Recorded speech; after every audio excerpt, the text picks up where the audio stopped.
come to witness. Alright, well.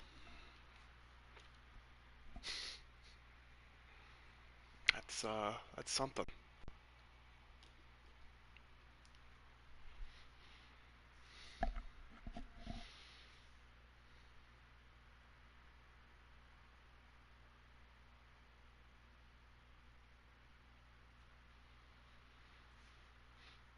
I could use a day off, but not today.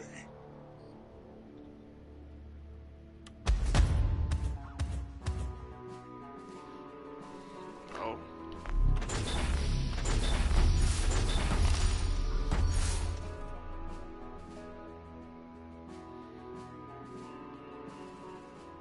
Well, I didn't do the free assignments for the last time I logged into this game during an event. It was a Christmas event, which is why I don't have an active assignment.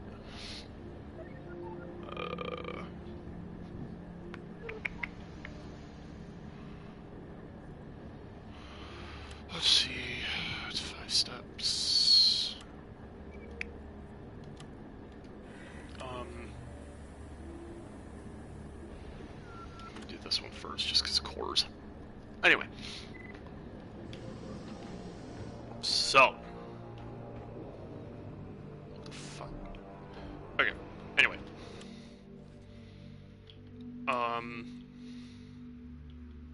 I need to, like, gather my... Okay, I guess it won't let me switch off of engineer. Cool. Whatever. I have to remember how to play. It's been a while. I'm so glad. Okay.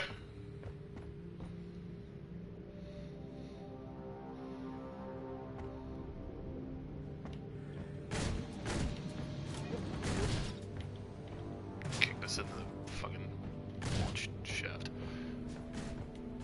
And the barrels. Where are all the barrels? Barrels are to be left alone. Cry about it. Hurled, kicked, tossed, or in any way moved around. L plus cope plus C plus mold. Launch control reports foreign objects in the launch tube. It appears that something is interfering with the force field. Would you happen to know anything about it? Anyway. So. As anyone who is, anyone who knows and pays attention to, like, the Fire Emblem series would know, a new game just came out today. January 20th, Fire Emblem Engage has released worldwide. And I'm trying to avoid any kind of spoilers, not watching anyone play it, because I want to play it for myself first. Just like I did with, well, like, the last 3 Fire Emblem games. Oh, I thought I just made that. So,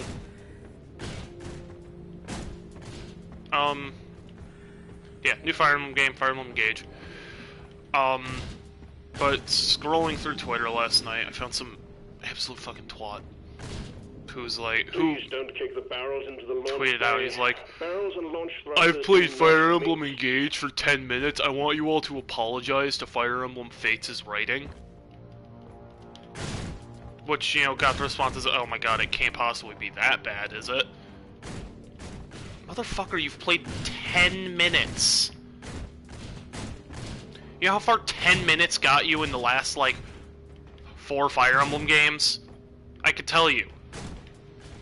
Maybe through the tutorial chapter. As fun times go, there are better options available. Like, 10 minutes in Fire Emblem Awakening, you met Chrom, Lissa, and Frederick. And fought some bandits in town. That's it. In Fire Emblem Fates, literally all you did was you met Xander by that point. 10 minutes is nowhere near enough to pass judgment on the writing of a game. And also, I think the success of Three Houses pushed people to kind of forget oh god, push people to forget that Fire Emblem stories have never been great. They're like all kind of copy-pasted. And anyone who wants to argue they're not, you're fucking full of shit. Almost every Fire Emblem game boils down to evil god / dragon instigates a war between neighboring nations so that they can, you know, claim power or take over the world, whatever. What? Boom, baby! I like it. So, and that's not a joke either. Fire Emblem Engage marks the 17th mainline entry in the Fire Emblem series. And of them, 3 don't boil down to, well, as far as I'm aware, because I haven't played Radiant Dawn. So it could, I don't know. I think it does. Kind of, in a way. I don't know, I'll get back to that later. So, Paul, I'm kicking all these barrels around. So, 17 mainline entries to the series. And of those, I think there are maybe 3 that don't boil down to...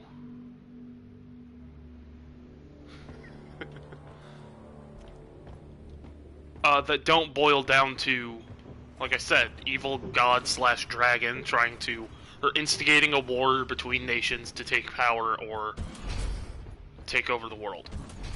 It's like every game. And I can even run through the list of games to prove it.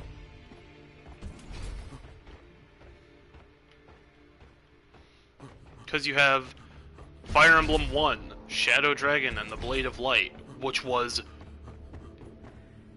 Garnith, an agent of Medeus, who is an evil dragon, shocker. Swallow this! Instigating a war to revive Medeus and take over the world. Fire Emblem 2, Gaiden, is Duma instigating a war to take over the entirety of Valentia. Because he controls half of it, his sister controls the other half. And he's trying to take all of it. Fire Emblem 3 is legitimately a rehash of Fire Emblem 1. It is almost the exact same story. No cap.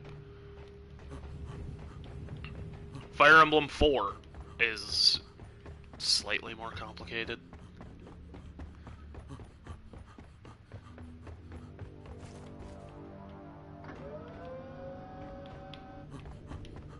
To my understanding, because I haven't beaten it, because it's actually kind of hard.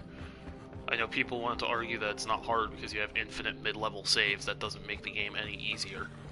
The hell did that get there? So, to the best of my knowledge, Fire Emblem 4, Genealogy: The Holy War, boils down to Arvis, who has the blood of Loptir, the dark dragon, evil god, whatever the hell, kills Sigurd and takes his wife, who has the blood of Naga, the holy dragon, to have an all-powerful child, and ends up having Julia and Julius, with Julia being in tune with the Naga, or the blood of Naga from her mother Deirdre, and Julius being heavily in tuned with the blood of Loptir from the combination of Deirdre's Naga blood and Arvis's slight Loptirian blood. And then Julius tries to take over the world and, you know, yada yada. / claim the power of Loptir. I don't fucking know. Revive Loptir, who knows? Like I said, I didn't finish the game. Where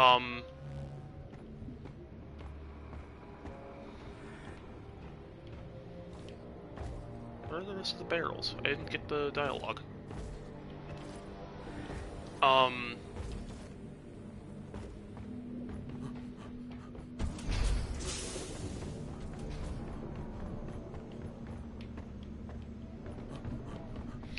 Fire Emblem 5, Thracia 776 is kind of a side story that takes place during genealogy, so it kind of boils down to the same thing. Nice. Yeah, so it basically boils down to the same thing. I wonder if a barrel landed on top of the drop pod. Okay, let me slap a mission on and I can continue.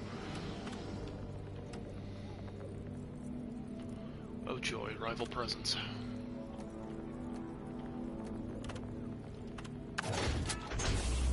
Get on board the drop pod, team. Mission is ready.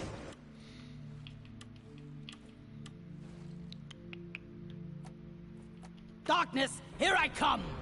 So, anyway, Fire Emblem 6, The Binding Blade, which is the game that had Roy, the popular character from Super Smash Bros. Melee,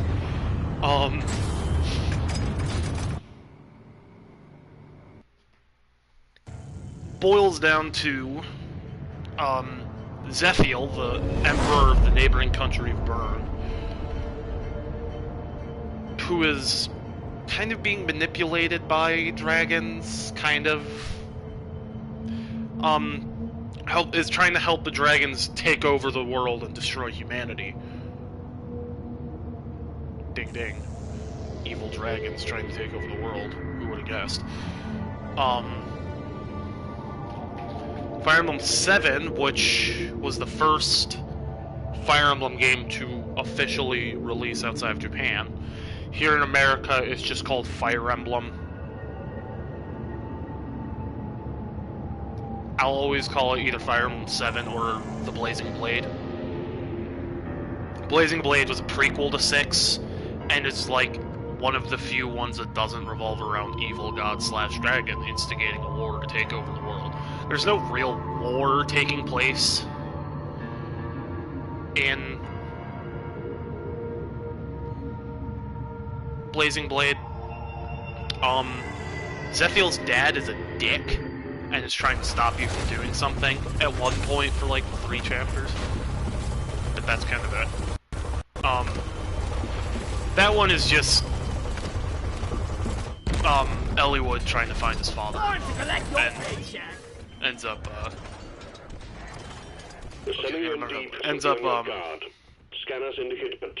entering a softcore war against a group of assassins.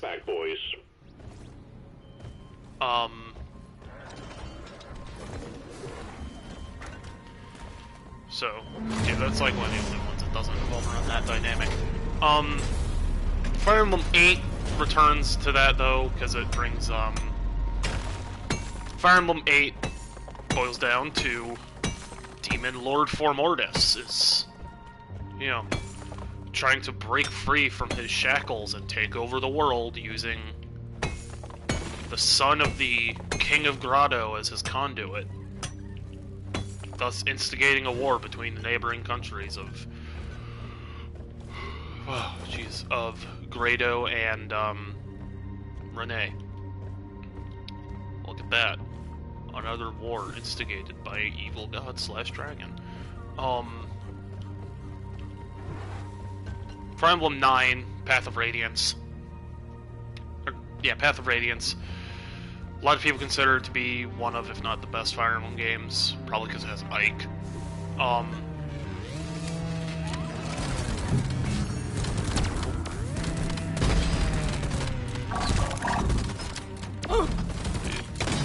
Stop shooting! We can hack the patrol bot now! Here we go again. Nope. There we go. So, locked and loaded. Path of Radiance boils down to... this input, you stupid bunch of wires. Path of Radiance boils down to, neighboring empire of Crimea, kingdom, whatever. Crimea. King Ashnard, like, I don't know, he gets possessed by something. I know he gets possessed by something. And tries to, or instigates a war and tries to take over the world. Yeah. Shocker, I know. Then the next one, which I think is Radiant Dawn. I think Radiant Dawn is the next one. Which is 10. I might have that wrong. Shadow Dragon might have come out first, but either way. The next game, Radiant Dawn. Like I said, I haven't played it. I think I said that.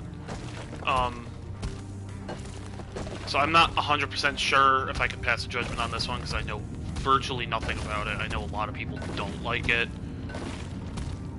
I tried playing it, and the models were just, like, not great.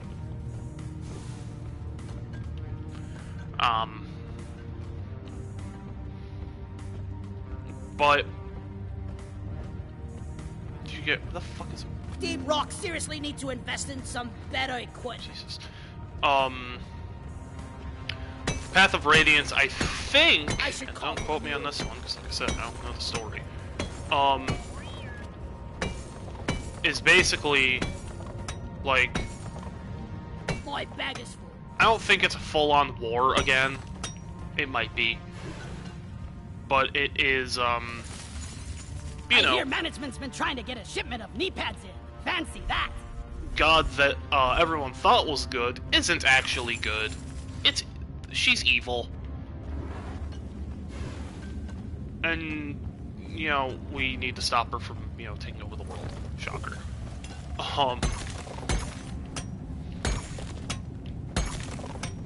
So... Then the next one, which I believe is 11, which would be Fire Emblem Shadow Dragon, is a remake of Fire Emblem 1. So it has the exact same story. Fire Emblem 12 is a remake of Fire Emblem 3. New Mystery of the Emblem. It's a remake of Mystery of the Emblem, as the name implies, and has the exact same story, which is basically the same story as Fire Emblem 1. So, you know.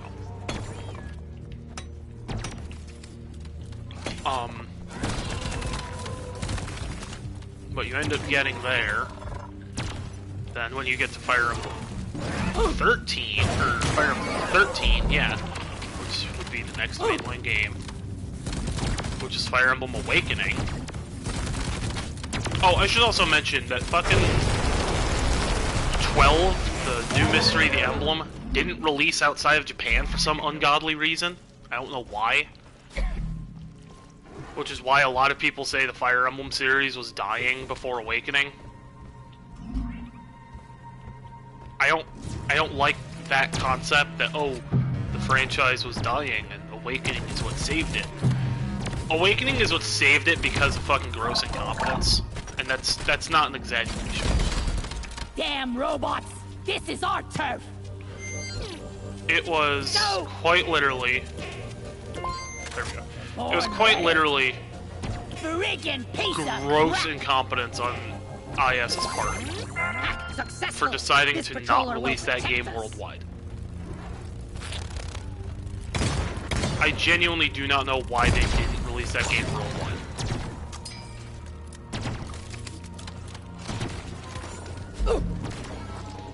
And that's what was causing the quote-unquote dying franchise, because they released this game to Japan only when it was a remake of a game that was basically a remake already.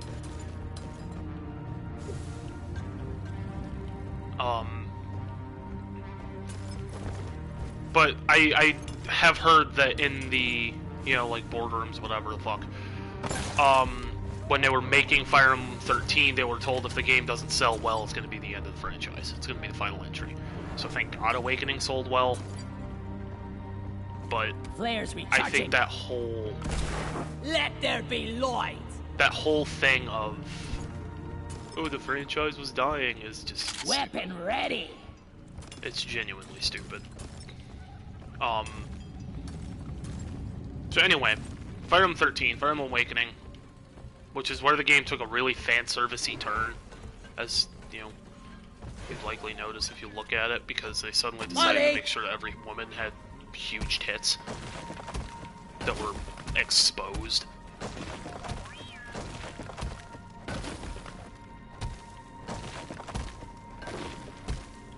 Had to make sure that all the male characters were attractive. Stuff like that.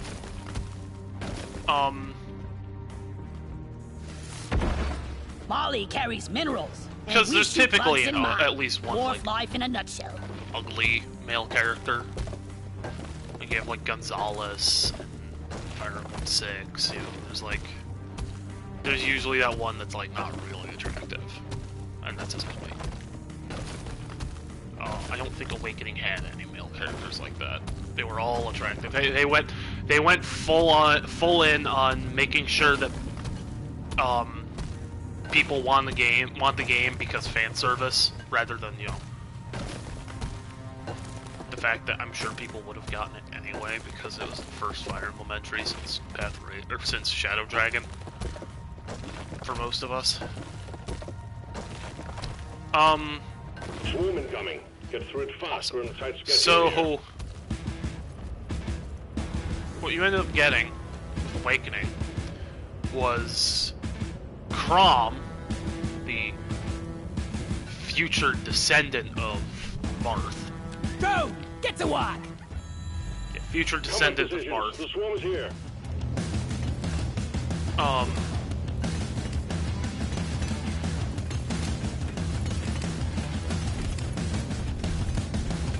Who fights with the Kingdom of Ulyss. Is stuck in a war between Ulyss and the neighboring kingdom of Plegia because Valadar, a servant of the fell dragon Grima, is pulling the strings and instigates this war by working with the king of Plegia.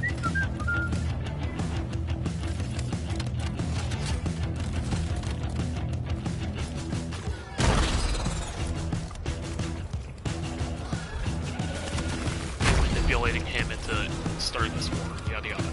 It's pretty much the same story as Fire Emblem 1, but genuinely with new characters. Literally, if you replace Marth with... Well done, team.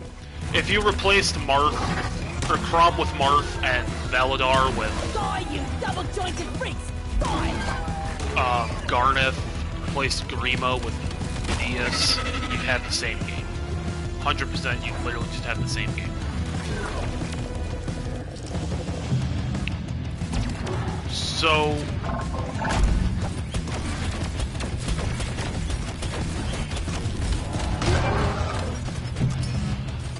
the next Fire Emblem game was Fates, which, you know...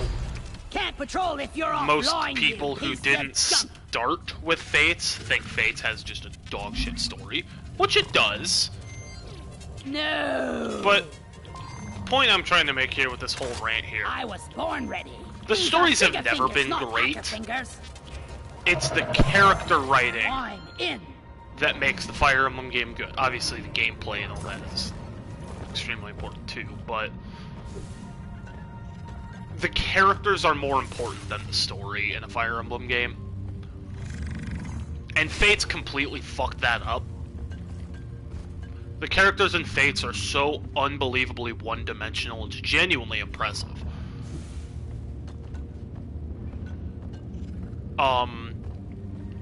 But anyway, Fates' story, once again, evil dragon Anankos is instigating a war between, or is manipulating King Garon to instigate a war between Nor and Hoshido so he can take over the world.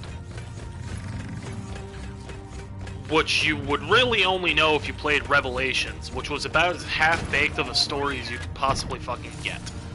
It's like she's bigger on the inside. Well, damn, that's a default.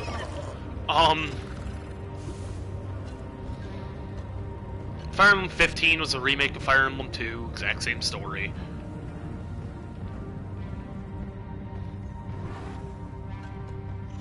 And then we get to Fire Emblem 16.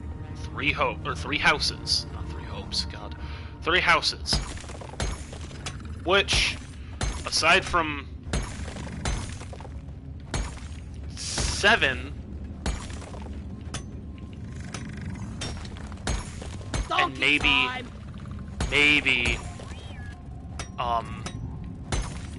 Path of Radiance, like I said, I don't know, I'm not 100% sure on that.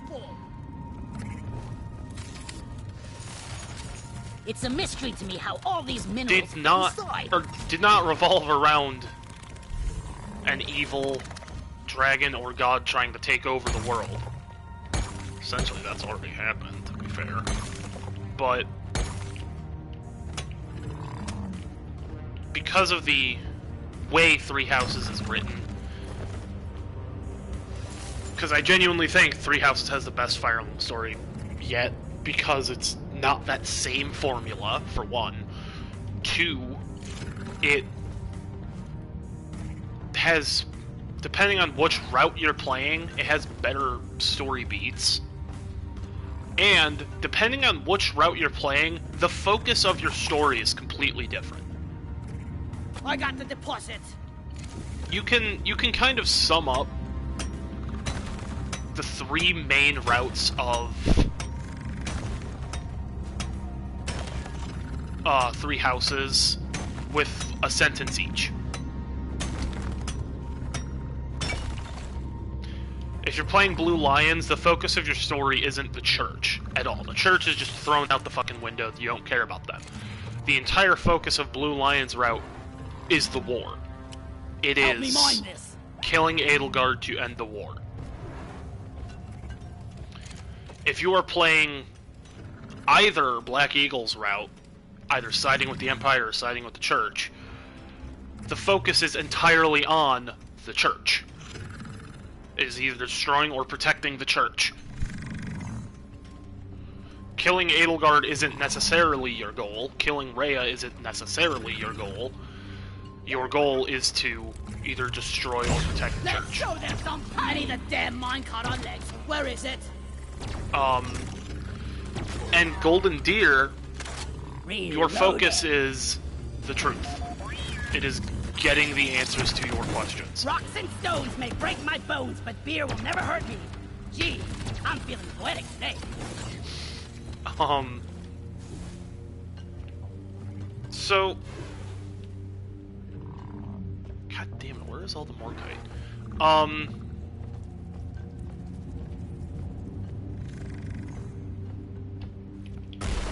Lloyd is up.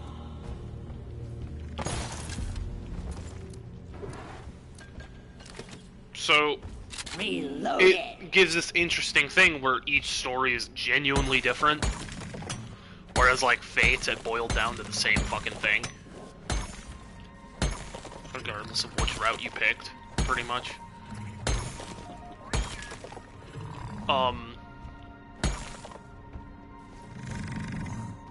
We'll see how Engaged goes when I get it eventually, because I will get it. But, you know.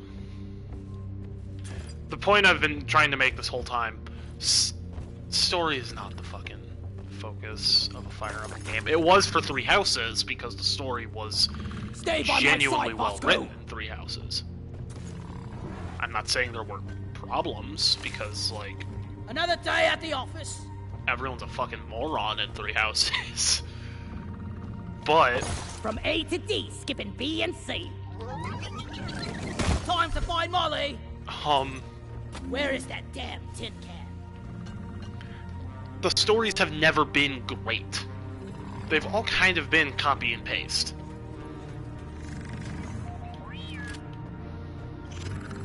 And you could make the argument that 7 was just a different take, because instead of an evil god or dragon trying to claim power and take over the world, it was a man trying to claim the power of the dragons for himself so he could take over the world. Either way. It's all about the characters, not...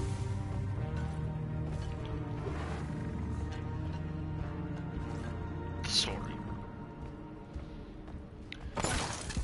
Now, I'm not saying that it's not, or that it's impossible for Engage to have worse character writing than Fates.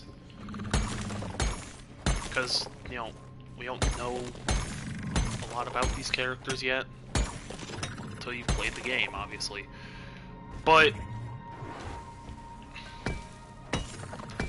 I have hope that it's not.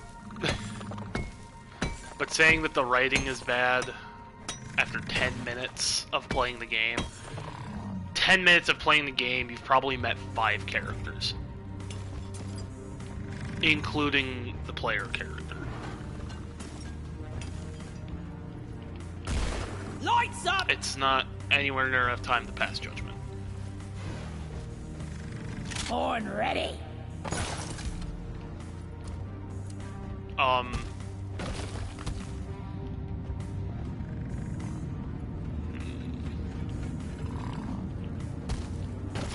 So, you know,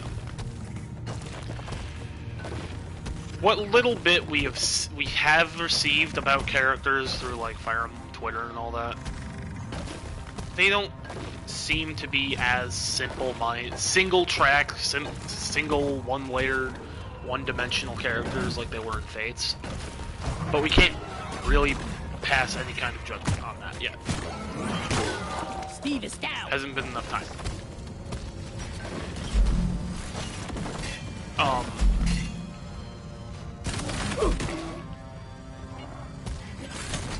Where the fuck does this tunnel go? Oh, right there. Okay.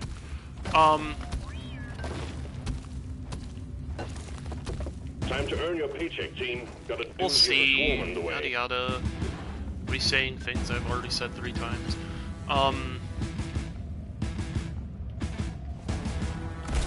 Lighting up! And we're in some kind of this weird Weapon state ready.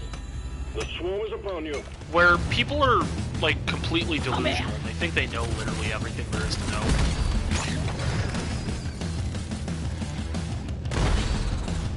Like, you have people who seem to think that everything is one-dimensional, you know? The whole thing with, like, Air's going on heavy. Elden Ring not having any story is a perfect example. People seem to think that story only means things that are directly said or read through cutscenes and shit, and that's not at all the case. Elden Ring has a story, it's just not shoved in your face. Just like Doom 2016, like, you can't look at Doom 2016 and go, oh, there's no story because, you know, whatever reason. Because I know Doom 2016, it really was like, yeah, no, ignore the story, just fucking kill shit, you know? Take out the rest of them, snap. Twofer. That was 100% what they were going for with Doom 2016. Like, it almost encouraged you to ignore the story. This one's for Carl. That doesn't mean it wasn't there. The same with Elden Ring. It was there, you just had to, you know, find and understand it for yourself. That doesn't mean it wasn't there. If there really wasn't any story and narrative to Elden Ring, then why the fuck would they have needed George R.R. Martin to help out with it? Oh, that was a flare, that's something I wanted. Oh. Like, people will think that, you know, everything is clear cut, cut and dry, it's exactly what I think it is, and it's not the case, like, ever. You know, people will... Yeah, people will listen to the whole, oh, Fire Emblem Fates had bad writing, and think that it literally just meant, oh, it had a bad story. But its story was fine. It's like, no, it had bad writing in the sense of its characters were not well written at all. The story was very half-baked because of the whole free route thing that it had going on.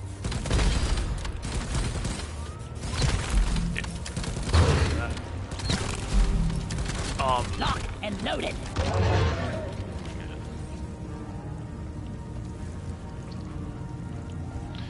It's a mess. Who knows? Maybe I'm reading in too much into this. I've played the game for 10 minutes and I think the story is awful.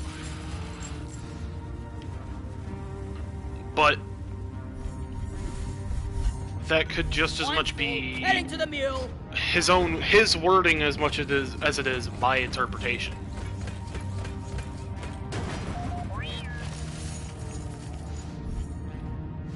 Because, you know, Depositing. maybe he means the characters are bad too. I don't know, but that's something to specify. Especially in a game like Fire Emblem, where the characters are most of what carries the weight. And especially since he, even in, like, a follow-up, said that the voice acting and gameplay is carrying the game. That's every Fire Emblem game. Maybe not with voice acting. I can tell you that nobody gives a shit about the Game Boy Fire Emblem games for its story. They give a shit because its animations were fucking top tier. Incredible.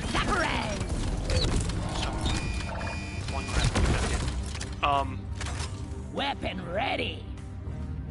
Right. It was because the animations were absolutely incredible, and the characters, while not phenomenal at the time, were still good. I sure as shit don't go back and play Game Boy Fire Emblem games for the story, because it wasn't, just like every Fire Emblem game, it wasn't an amazing story. Where is that damn mule? Lighting! Like, if you go back and look at, like, animations from I was the born Game ready. Boy Fire Emblem games, oh my god, are they good. They took the, like, what, like 20, 24 FPS limit they had, and they fucking shot for the stars with it, and it worked. It was incredible. Terrain scanner just got updated with a new location. What? What do you mean terrain scanners updated?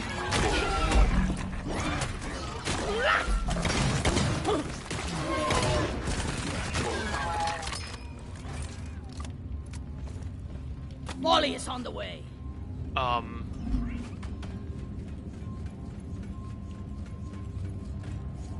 Was it because of the, like, rabbit thing I just found? I don't know, whatever. Good job, miners. Animal statue secured. Performance point bonus activated. Cool.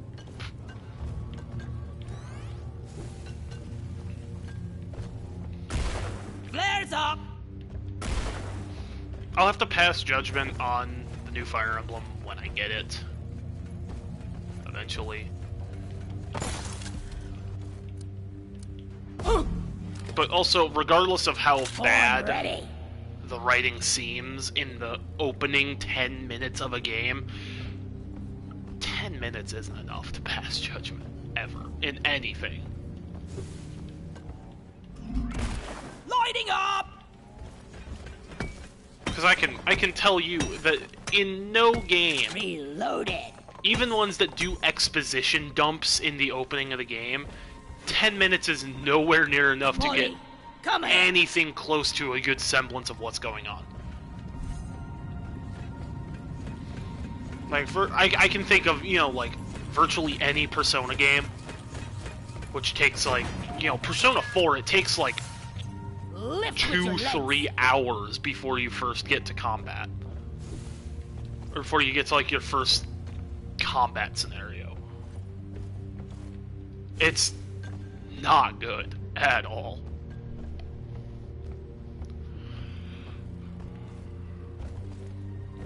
You haven't even met all the characters yet. Like, passing judgment on a game's writing or narrative is something that you absolutely have to wait until you finish the game to do.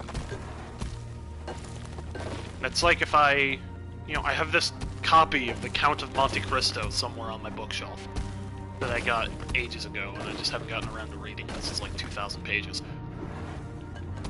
Oh my god, finally more kite.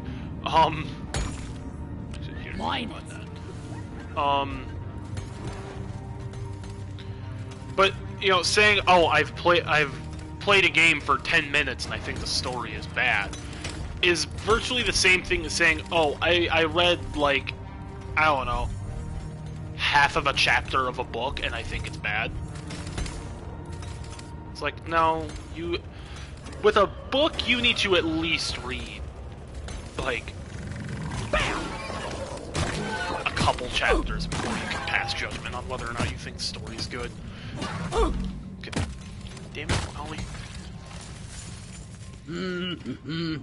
Because you don't get enough exposition in 10 minutes.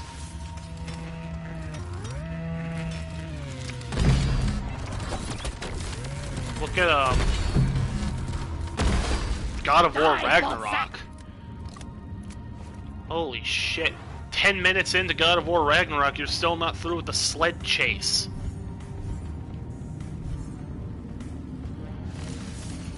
I've got a bad feeling about this, but not. And that sled chase has like no bearing on the actual game.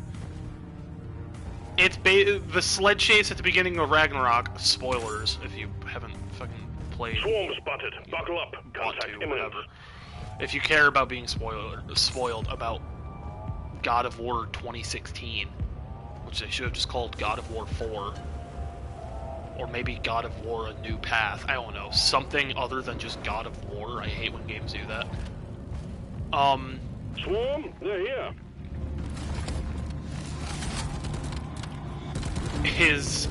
All that sled chase at the start of Ragnarok serves to do is tell you that, yeah, no, Freya is still pissed at you.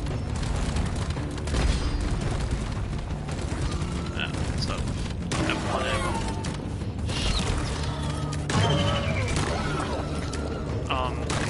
Like, that's all that chase serves to do, is to show you that, yeah, Freya's still mad at you. Nothing's changed there.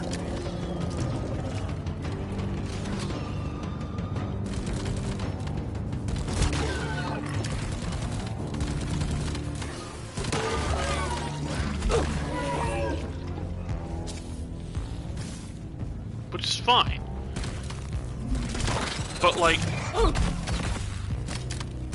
you can't pass judgment on the whole game within that one sequence, because it doesn't tell you anything you need to know about the game. Keep fighting, team. You're almost through the wave. I need ammo. I'll wait. I'm sure it'll be fine.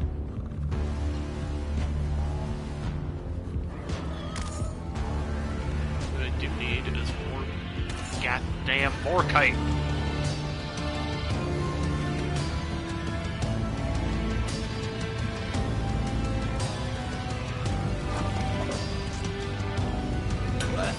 Once destroyed. I should have equipped Good times. his boomerang's not that good. I was kind of hoping it would be like on par with the throwing axes on the driller, but not even close.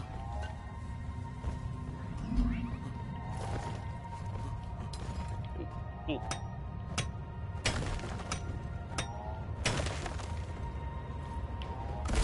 Lighting!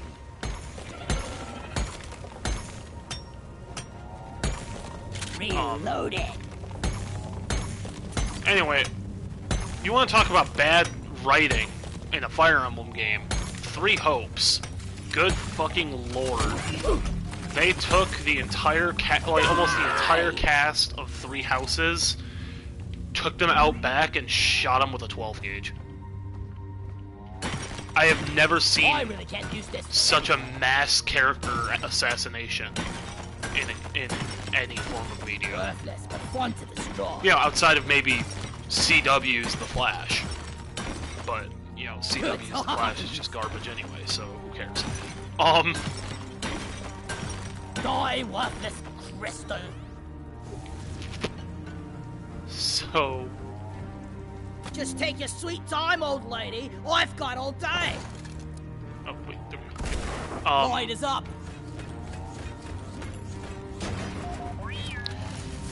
Good lord, they took all the characters of Three Houses. Well, most of. And just, like, completely butchered their characters. And it's almost impressive how much they did so.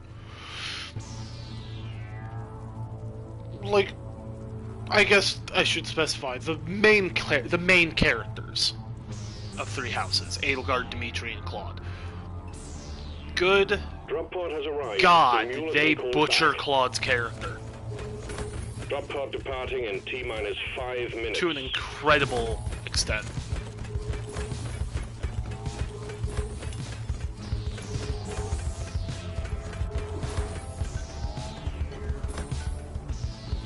Like, Three Houses, Claude didn't really care.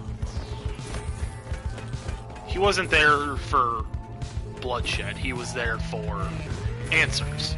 Go, go, go! Three Hopes, Claude is 100% there for fucking bloodshed. They turned him into Edelgard Jr., and it's actually disgusting that they did that.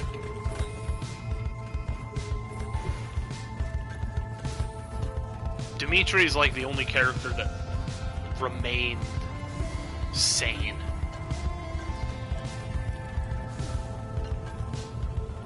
They didn't get absolutely butchered. 4 minutes.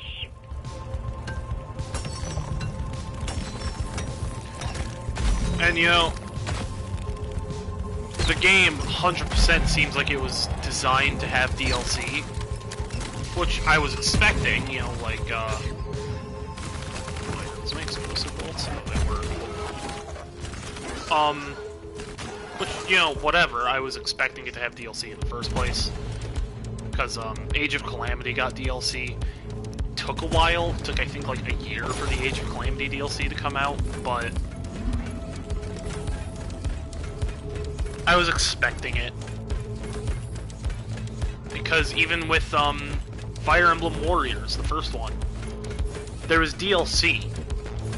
And that DLC was basically set up from the start because there were characters, non-villain characters, I should say, that popped up in the story for Fire Emblem Warriors that weren't playable. And lo and behold, DLC came out to make them playable. Similar-ish thing happened with Age of Calamity. There were characters in the story that weren't playable, and DLC made them playable. Aura and so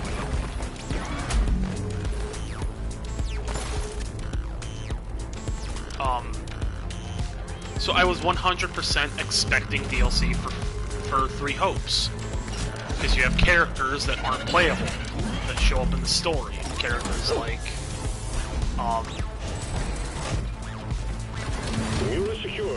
characters like, obviously, like, villain characters are usually off limits like that. But you had characters like Nadir, who shows up, but he's not playable.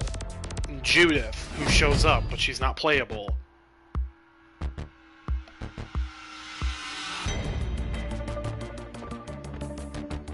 Caspar's father and Linhardt's father. They show up, but they're not playable. So I was expecting there to be a DLC, and then I actually finished the first game, and it was... oh. It's like... not even an ending.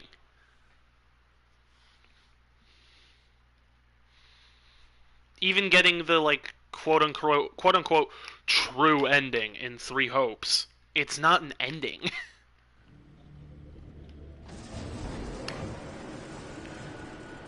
So I was expecting DLC, but that game sold fairly poorly. Keep at it, and you'll make it through. And it got a lot of backlash because it, like, absolutely butchered the characters.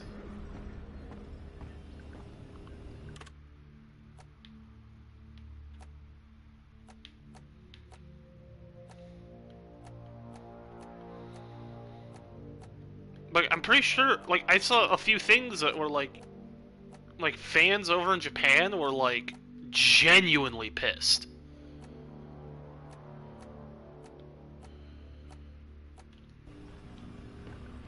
They were genuinely furious with the writing in Three Hopes. Because it's like, Claude, like I said, Claude was just absolutely butchered.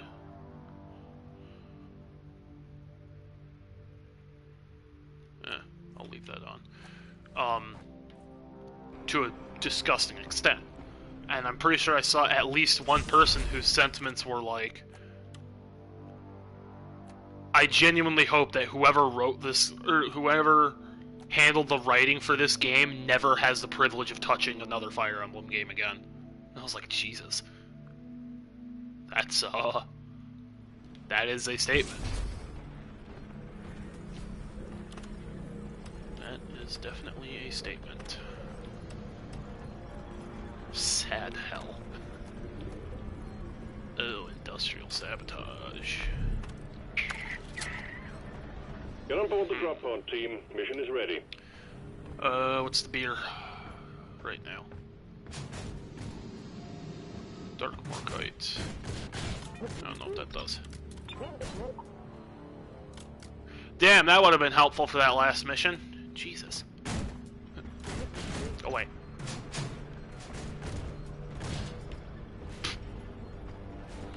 Anyway.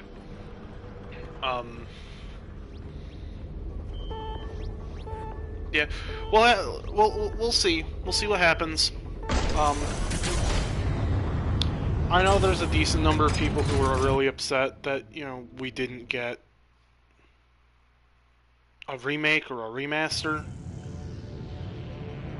And instead we just got Engage. Well, sure, I guess I would have preferred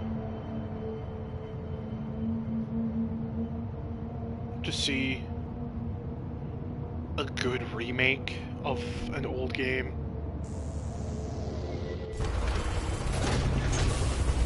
Like, if they had remade, like, Genealogy or Thracia, oh hell yeah. That would have been great. Check your gear and let's go! But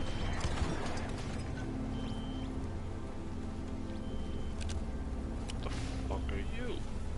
Oh. We've discovered a number of mysterious prospecting facilities on Hoxie's. We're sending you in to deal with that data vault and to stop them from extracting any information. Destroy the operations and appropriate that data for ourselves. Oh. Yeah. There's annoyances to be sure, but you know, it was, if you were like in any way involved in the Fire Emblem community when, or like in the time after Fates, you would know they were genuinely at each other's throats. They were out for blood. And neither side would relent. They were, and I will probably shouldn't say it, because it would probably get this stream delisted after I'm done. There is a word that the dictionary definition means a bundle of sticks. It is used as a slur against LGBT people. And it was used to refer to the Fire Emblem players who came from Fire Emblem Fates. If you need a hint, the word starts with an F.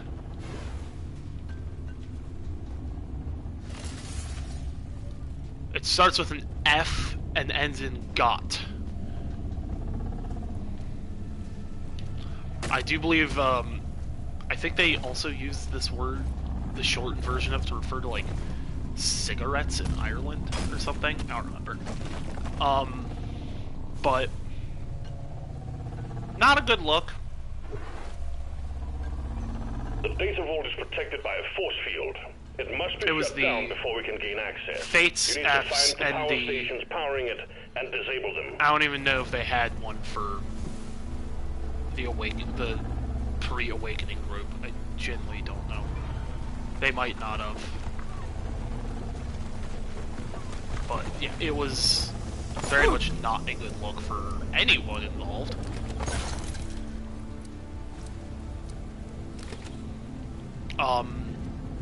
That whole thing is what pushed me out of interacting with the community in any way, shape, or form. Whoa.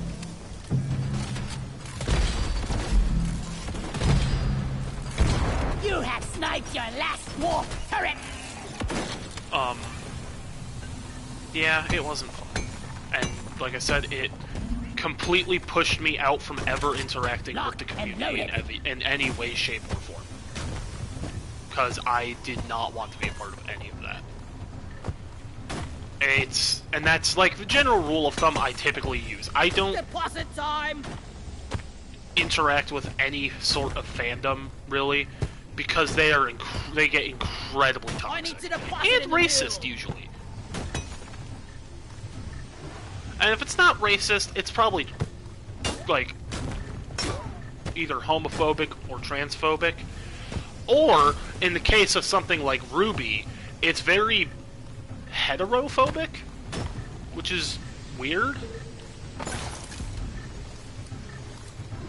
The Ruby fandom is, like, genuinely, like, horrified at the concept of straight people existing.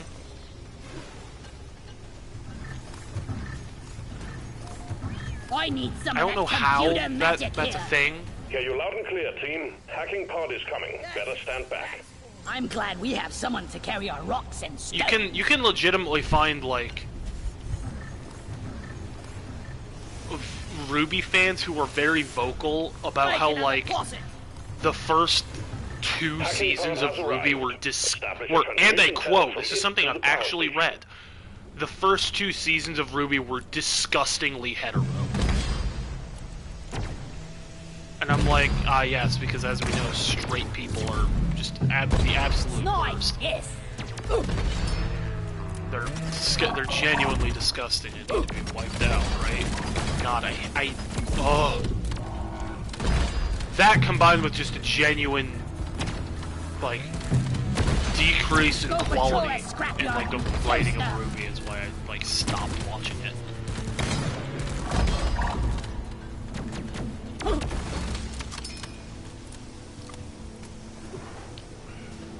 Which sucked. I liked Ruby, but just like Undertale and I'm gonna say Steven Universe too, the like community and fan base just completely ruined it. It ruined the concept of there being any dignity in saying I'm a fan of this thing. Because all the vocal fans of it are genuinely disgusting people.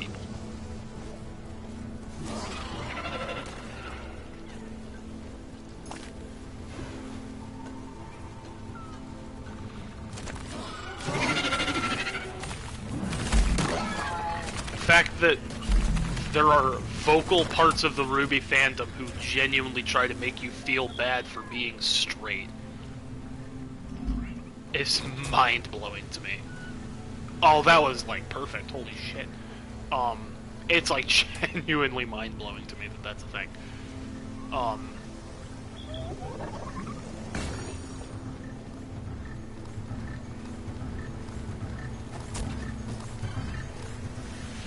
Connection established. What are you gonna do? Activate the hacking drone when you're ready.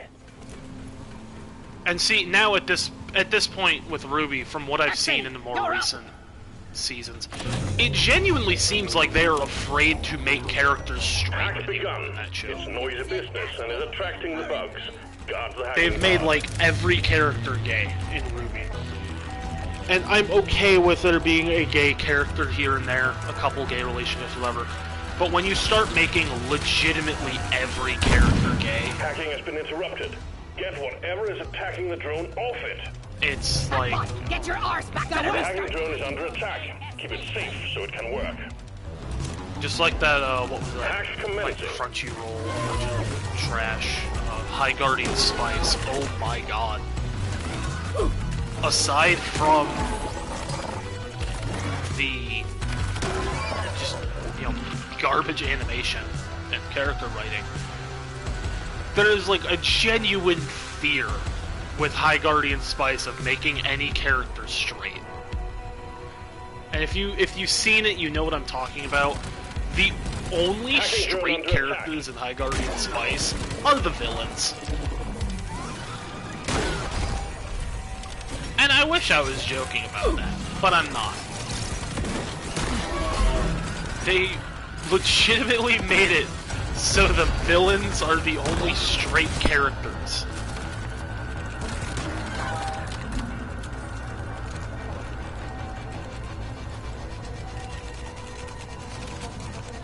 Literally, outside of like background characters and the villains and antagonists, there is not a single straight The relationship hacking in has that show. stopped. Get on it, team. Obey me. We gotta restart Hacksync. Reactivating the hackbot. And they do this to the extent that one of the characters who they're like setting up to kind of be an antagonist, he's like a bully, is like That's it starts for the first questioning one. whether or not One he more really so we can feels take like down a the man. field. And they're pushing it like, oh, he's transgender. And coincidentally also start making him less of an asshole when they decide to make him trans, or when he starts Take like off. questioning his gender. Like, okay, the rest of it could have just been, whatever. That right there solidified the fact that they were literally setting the heteros to be the villains. When they made the bully start to be more of a good guy when he started questioning his gender.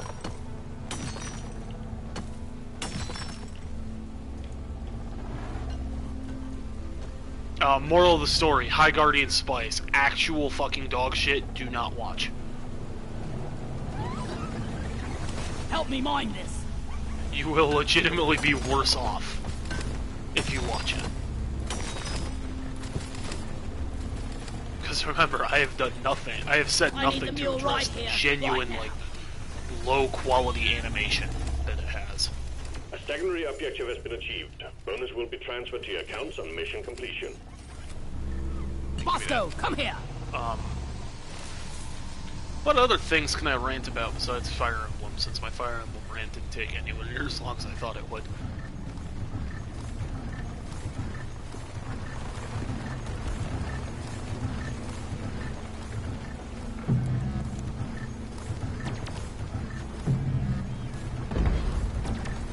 That was very bad. Aim jumped up for some reason. Sniper turret destroyed. Ordering a hacking pod.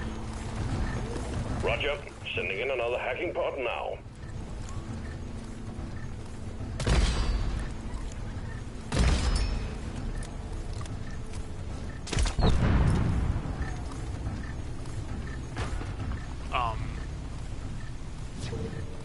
Hacking pod in position. Let's get it hooked up to the power station. Chop chop, team.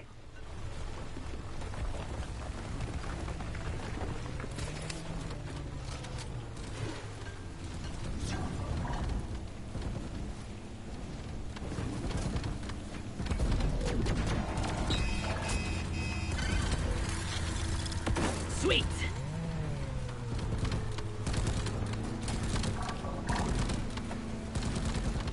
Can't patrol if you're offline, you piece of junk.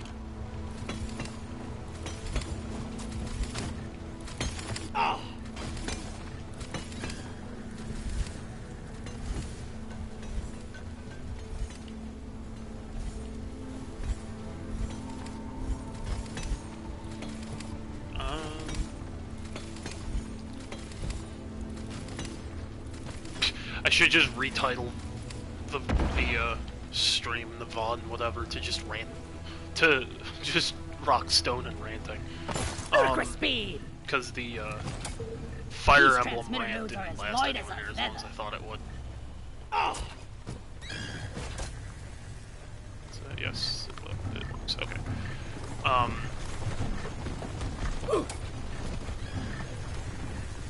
We have connection. You can always Hacking rant about, power you know, online. Stop the hacking when you are how ready. much PvP gaming After has this, just gone to longest shit shower over ever. the years. Feel like I Clifford gunk in every But single I did crevice. that the other day while I was playing Gundam, so... Hackbots, get to work! Team, it's hacking time. Protect the hacking drone. You know what? Speaking of Gundam, let's see if they've put anything new up on the website while I do this. I doubt it. It's been 2 days since I checked, but...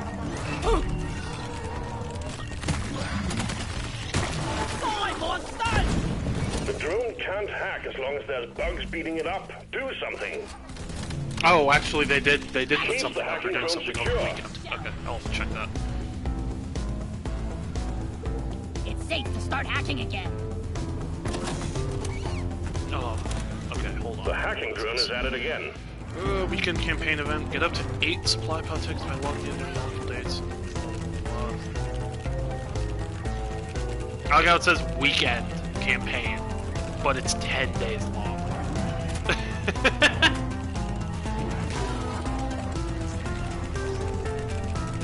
It starts tonight after reset, so okay.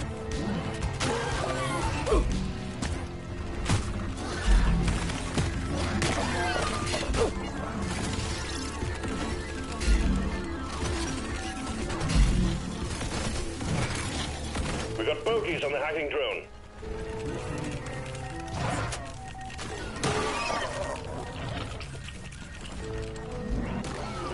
Yeah!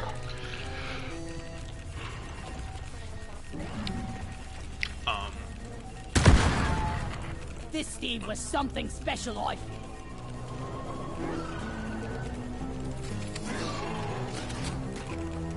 Hacking drone under attack. That will teach you! Excellent. The second power station has been hacked. Get back to the vault and disable the emergency power to take down the force field fully. We're almost there, team. Oh, jeez.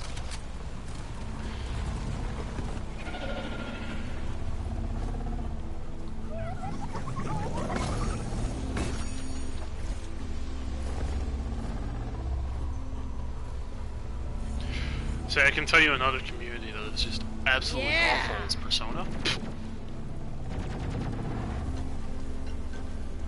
I'm releasing a battery. Specifically Persona 5. Persona 5 fans are just awful.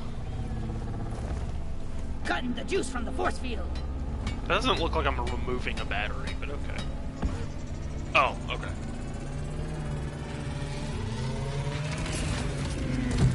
Yeah, Persona 5 Force fans are field just down. like The legitimately caretaker is worse. activating defenses. Take it out quick. They're so bad. Persona 3 fans just kind of vibe. Persona 4 fans are, you know, they're there. Destroy the fence! Persona 5 fans legitimately get hostile if you talk good on any Persona game that isn't Persona 5. Like, I literally know people who, like, Killer be killed! fucking, like, gone directly to roast mode if I so much as breathe in their presence. Because I like Persona 3 more than 5.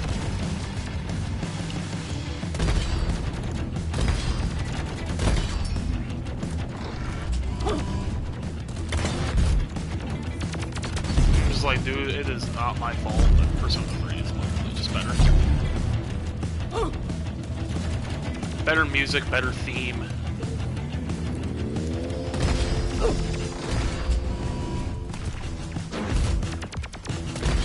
Because Persona 5's theme is like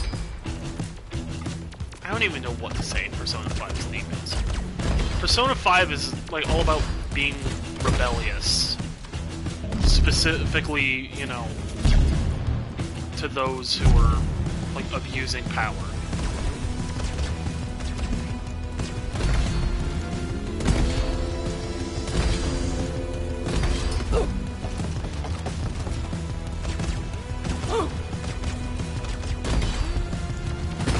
You know, there's a very good reason that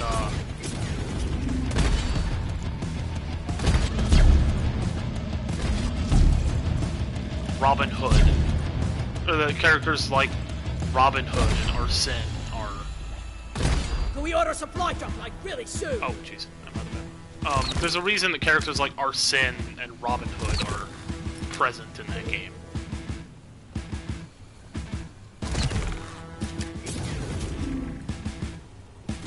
Thematically, they fit. They fit with the theme of, you know,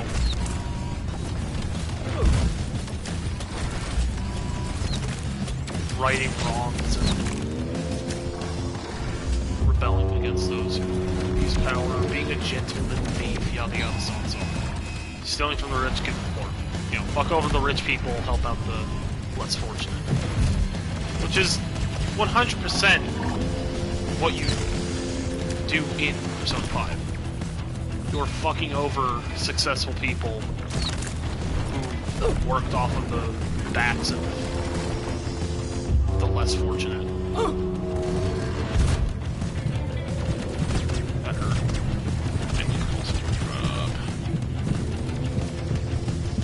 I ordered a resupply. Supply pod launched. Better stand back.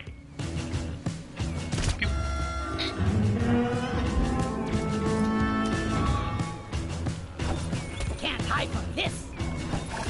The resupply is here. Zaparang! Boy, the beard! The caretaker is launching turrets! Focus fire on the caretaker's glowing bits! Ready to kill some more crates. Yeah. Grabbing ammo. Uh-oh. Weapon ready!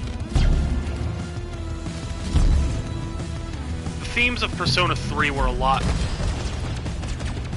darker.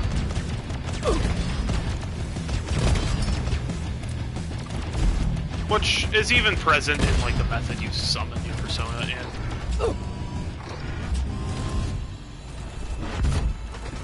Because Persona 5, it's Personas are summoned by, you know, pulling off this mask that you're hiding behind. Yes, game, thank you for telling me how to use a flare. I'm sure a flare is what I need right now. Whereas Persona 3, on the other hand, you summon your Persona by putting a gun to your head and pulling the trigger. It's a little darker than pulling off a mask that you, like, you know, a false face that you're hiding behind. Just a bit. Okay. You need to fuck off. Not so accurate now, are ya? Yeah, a little darker. The caretaker is opening its eye thing! Shoot it! Pulling off a mask. Carries just a bit more weight to it, you know. And it matches with one of the heavier themes in the game, which is being ready for the end.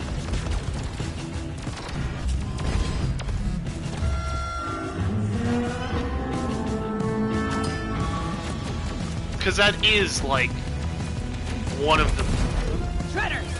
The caretaker is launching Shredders! What goes around comes important around! facets of the game. The caretaker is opening up! They haven't yet invented a machine that can back the war! Locked and loaded! Got one of the annoying Shredder drones! God, not having A good crowd control weapon sucks for this mission. Okay. Keep that in mind for later.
Persona 3, I just like its music more too, at times.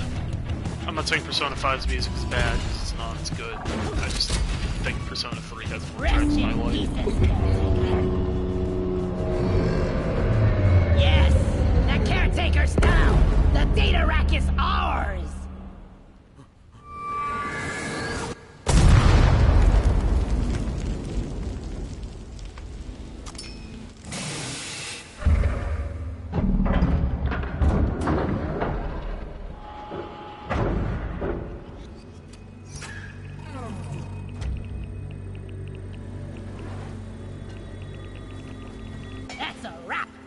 I like how there's a Geiger counter ticking while you're carrying that, implying it's radioactive. The data vault is destroyed. Our rivals will regret ever setting foot on Hoxie's. Hit the button on the mule to call in a return pod. Drop pods on the Thing way. is 100% radioactive. You see it glowing. And it sets off a Geiger counter? Absolutely zero doubt. Thing's radioactive. Light!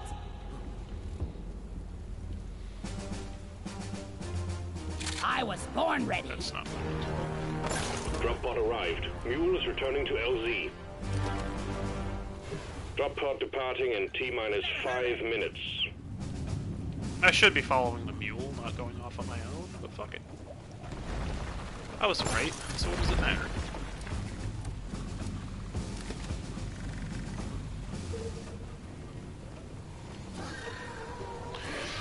Oh, Lord.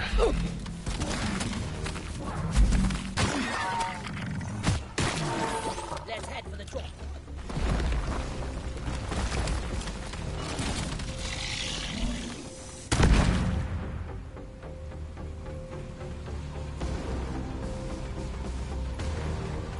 Two supply tickets a day by logging in during the event dates. 20th, 21st, 27th, 28th. Okay. So it is the weekends. It's just... 2 weekends? Okay, whatever. Drop pod departing in T-minus 4 minutes. Whatever. Don't care. Retrieving escape pod. The mule's been successfully Is there anything retrieved. else? Is it just Make it that? snappy, team. The drop pod won't hang around forever. Nope, that's it. Nope, whatever.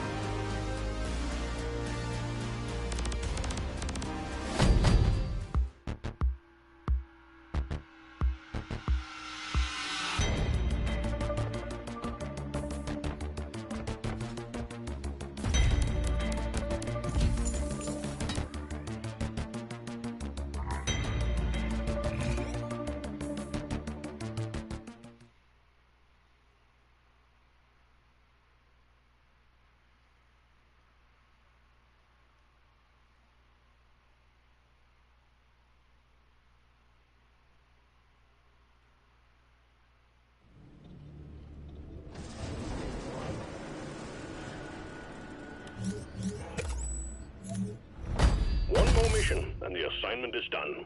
Keep it up.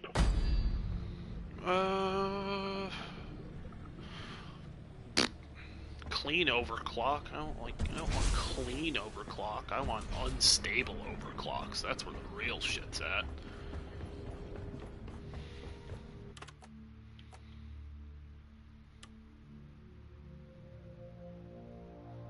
ammo. That's it. Yo, where's all my money at? What the heck?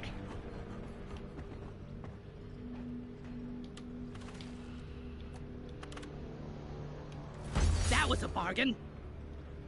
Damn right, that was a bargain. You saw it, 254% profit.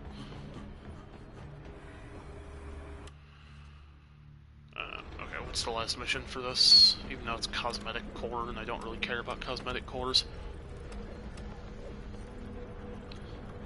Elimination. You know.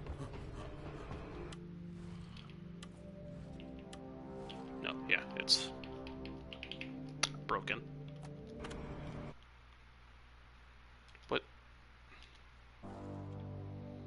I don't know why that just happened. It's all about securing the caves, you know.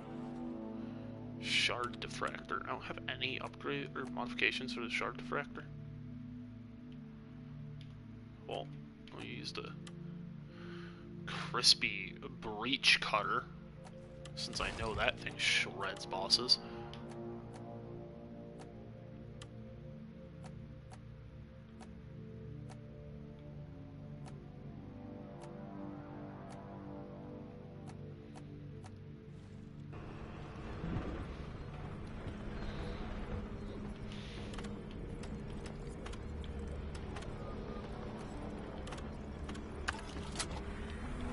Orbital insertion sequence initiated. Board the drop pod. Alright.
Let's get the job done!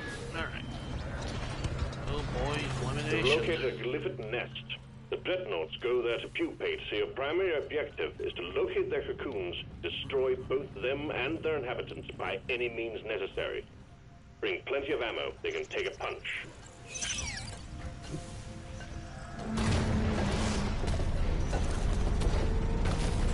I probably should get some. What's it called? Nitrite. If there's any in here. Yeah, there's some there. Go! Get to work!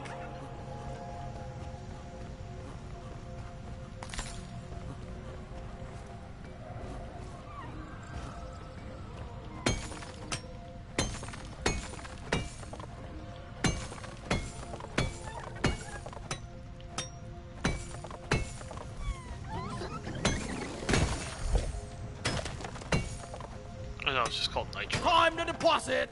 not nitrite. Whatever. Who done it?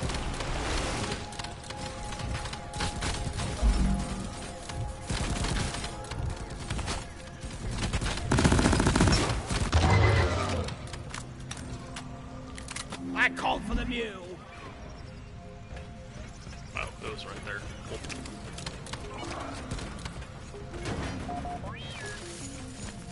Cool.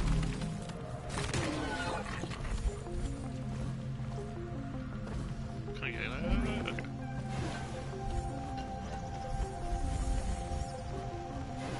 Where was the nitrite I told boss go to mine?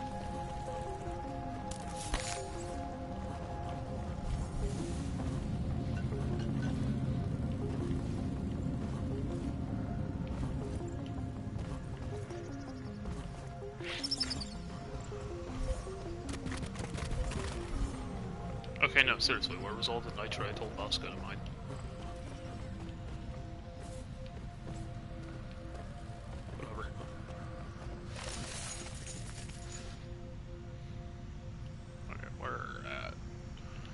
There's one right there.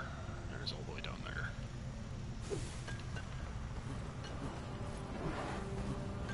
Help me with the minerals here.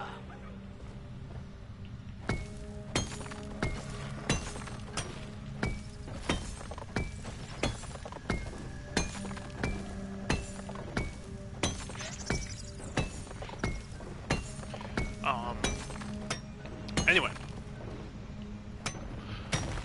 Let's talk more about Fire Emblem. Engage. Regardless of the story, I didn't have high hopes for the story in the first place. Ah, Like gobble snarks. Think I dropped me bloody keys in there. Because like I said, the stories are always just kind of there.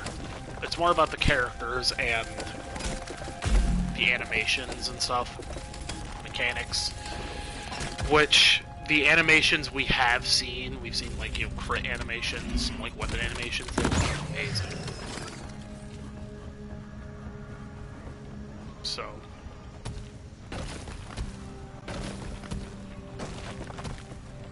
we'll see what happens, we'll see what happens. How many times I'm gonna say that about Fire Emblem Engage? Who fucking knows?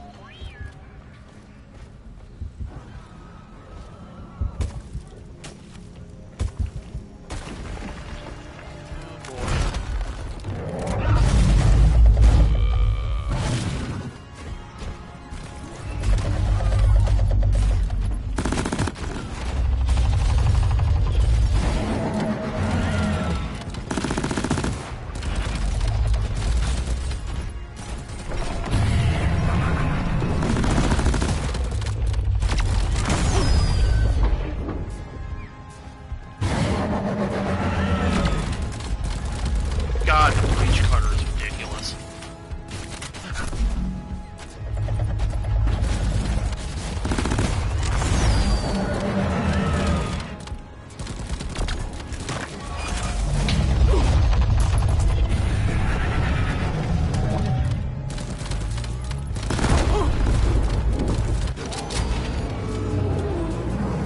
Ha!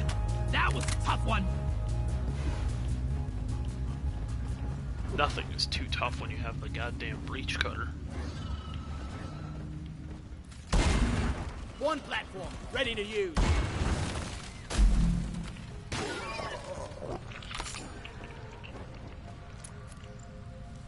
Looking sharp.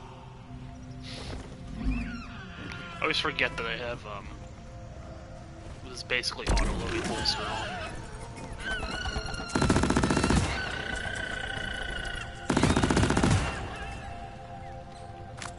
Bitch. Mine it. Oh, I called for Molly.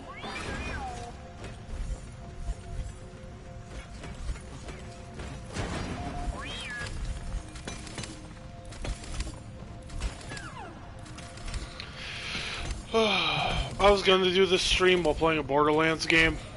The Borderlands pre-sequel, just because it's my, like, least favorite of the series.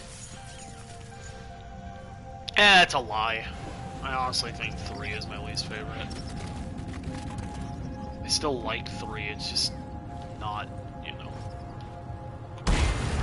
Platform up. Platforms placed.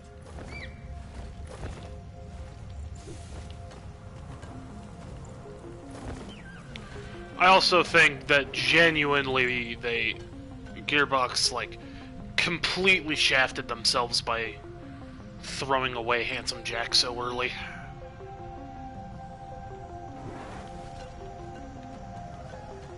Handsome Jack is genuinely one of the best video game villains I've ever had to deal with.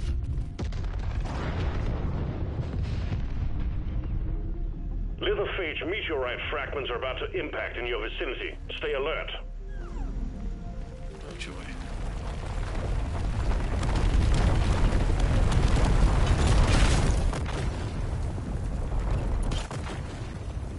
Looks clean to Oh me. shit.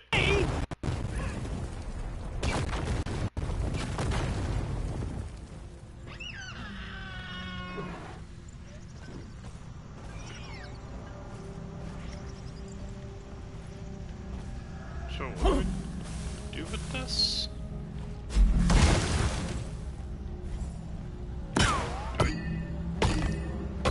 Schlank it.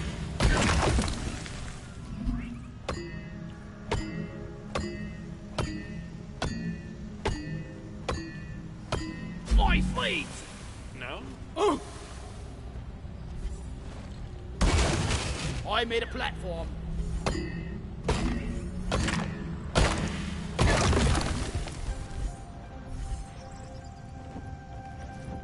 It burns! It burns! Oh, there's like a bunch of resources and stuff all over the place now. Okay.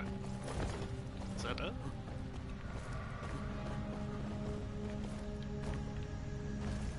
I didn't play this game all that much anymore because the people I used to play it with don't play it anymore, so... And this game is Platform! significantly more boring when you don't have other people to play it with.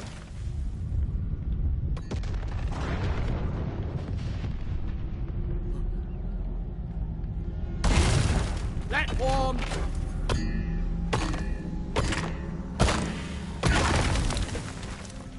Yeah. My boots! My poor boots! I need a damn minecart on legs. Where is it? Incoming meteor. Clear the impact Another one? zone. Really? Take cover.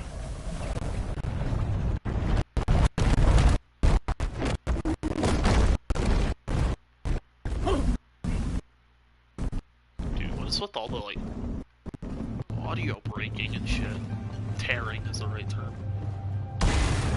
Platform!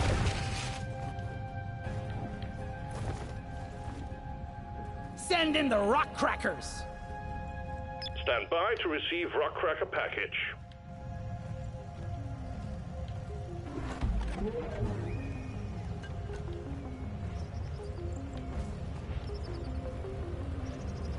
Why is it going all the way over there?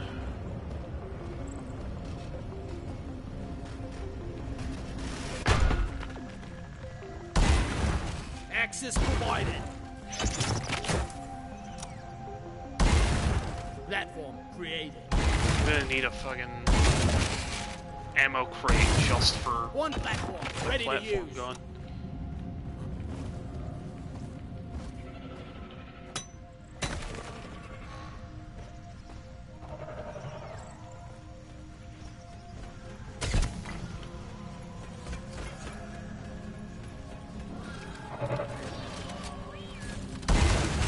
Access provided.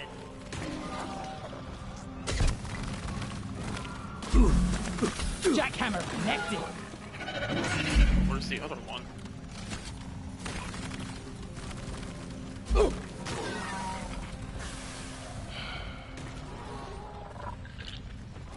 Stick these in the worst positions.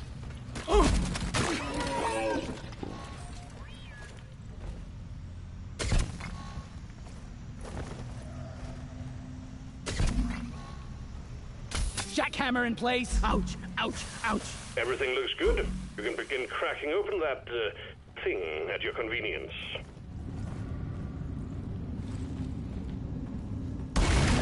Platform up. Alright. Jackhammer set up and ready to go. I feel like I was saying something and my, like, ADHD pulled me away from it. Now I don't know what I was saying. Oh, well. Platform. Rock cracker pod is running. All green. Rock cracking is a go. Stand by. I'm sure you will have company soon.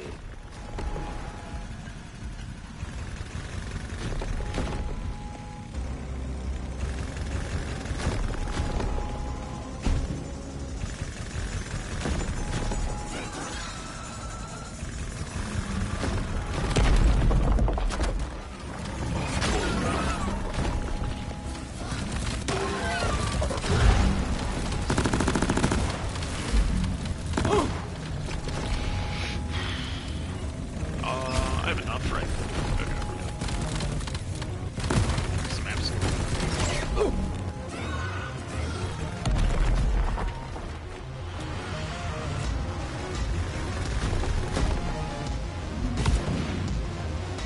You need to keep all rock crackers running. This is not currently the case. Get on it.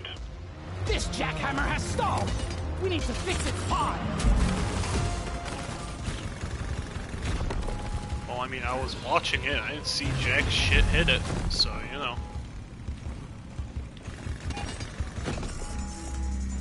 All rock crackers are back online. We'll have this thing open in no time.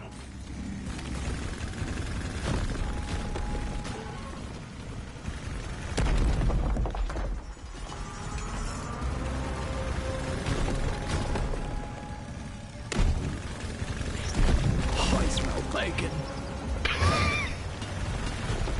There's definitely a ton of new lines since I played last.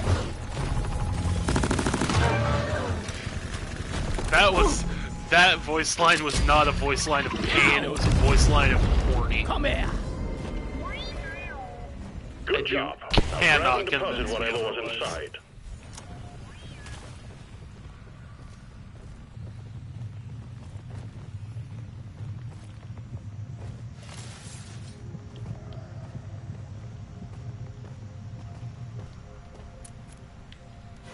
Looky! Where's the other dreadnought now?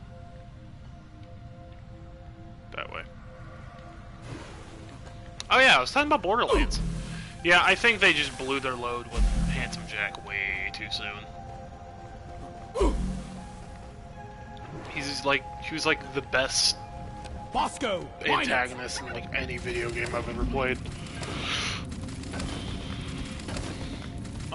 And like the pre-sequel was just one giant plot hole, like barely connected to the other two games. It's got some fun mechanics, but they really fucked up with the loot in that game, for one thing. They like really fucked up with the loot in that game by not having dedicated drops for most weapons. Oscar, why are you still hiding? But that's whatever, I guess. Platforms placed. But the story just wasn't great with, like, Zarpedon. Felt like they just named her Zarpedon to make jokes about it. Terrain scanner just got updated with a new location. What did it just get updated with? Oh, there's a rabbit down there.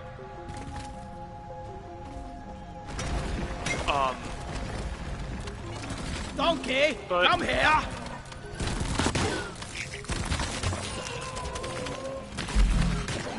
Borderlands 3, Animal statue deposited. Well done, absolutely did team. not That can't have been deliver. an easy find. Performance point bonus I'm not saying it was activated. a bad game, per se. It had problems, that's for sure, but part of why they dropped the ball so hard with Borderlands 3 is they tried to balance it too much. They put out way too many balance patches. Like, if you look at Borderlands 2, Salvador was like the most dominant Vault Hunter through like almost the entire game, the game's entire lifespan. Borderlands 3, Flak was dominant for like a week, and then they nerfed him. Which led to Moze being dominant for like a couple weeks, and then they nerfed her.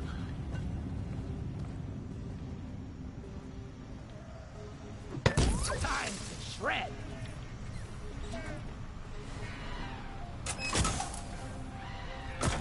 Which led to, you know, whatever other character being meta for how Shoot it in the ass! until they nerfed them. And it was just that vicious cycle of this thing is too OP, let's nerf it. Whereas like Borderlands 2, it was like, oh, this character is OP, whatever. I might go down here.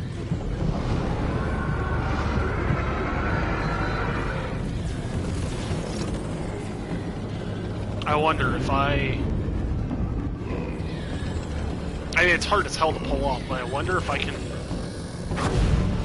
get one of them with the supply pod. Nitro has been withdrawn and supply pod is inbound.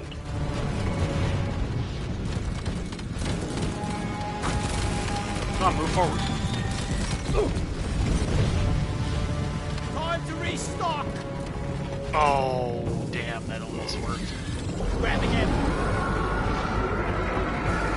Much better. That almost worked.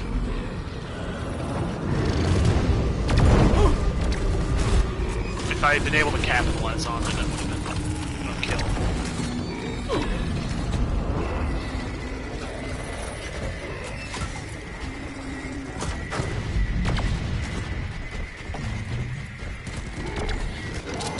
That's wiped out. Oh, for okay. now. Good work, team. Hit the return button on the mule God, when you're Breach ready, and Cutter we'll is pick you up. absolutely broken. That's how you do it. Drop pod is on the way. Yeah, Borderlands 3 quickly became a victim of just overbalancing.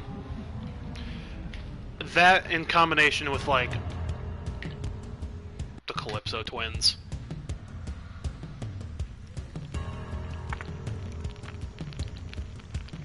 Drop pod has arrived. Retrieving the mule. Drop pod departing in Like- T-minus 5 minutes. I know what they were trying to do with the Calypso twins. You know, they were trying to appease into, like, the internet culture that we have now with, like, streamers and influencers and all that.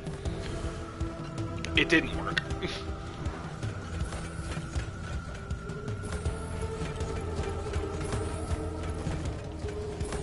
Oh, damn. I genuinely don't think it worked. Move it! Instead of, you know, making, you know, Platform! like a good charismatic villain like they did in Handsome Jack, they just kind of made really hateable villains that nobody liked. Alright, cool. Didn't want to grab onto that anyway. You know, I don't think I know anyone who's like, oh yeah, I really like the Calypso twins. Because they weren't likable.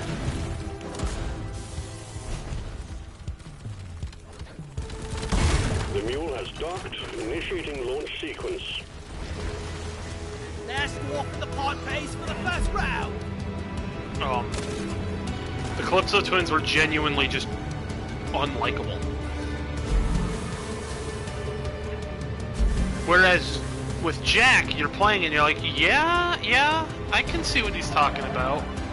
And also, he just had charisma out the ass. The Calypso twins were genuinely just so when do I get to kill them?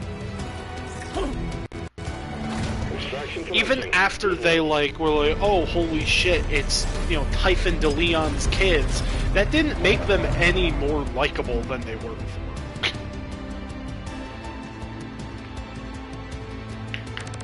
Especially not after she kills Typhon DeLeon.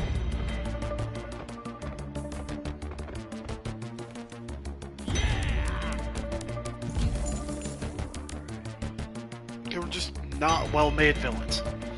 Genuinely were not well-made. And by making Handsome Jack and offing him so quickly and so early on in the franchise's lifespan, they set a false precedent.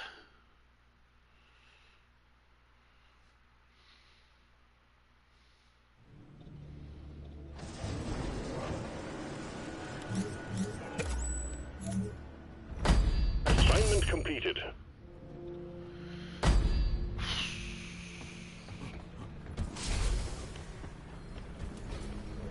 What do I even get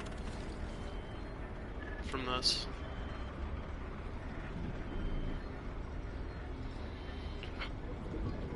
Money, brewing ingredients, yeah, whatever, I guess. I don't know how long I have, but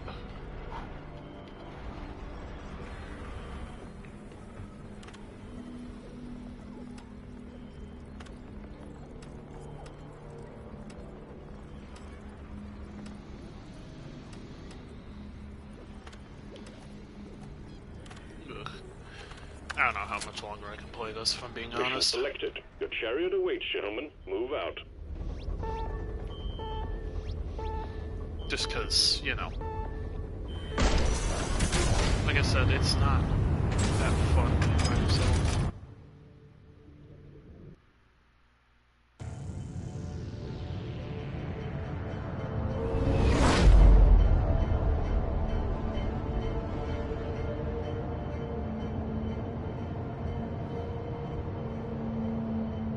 I know, back to Fire Emblem, haha. There are some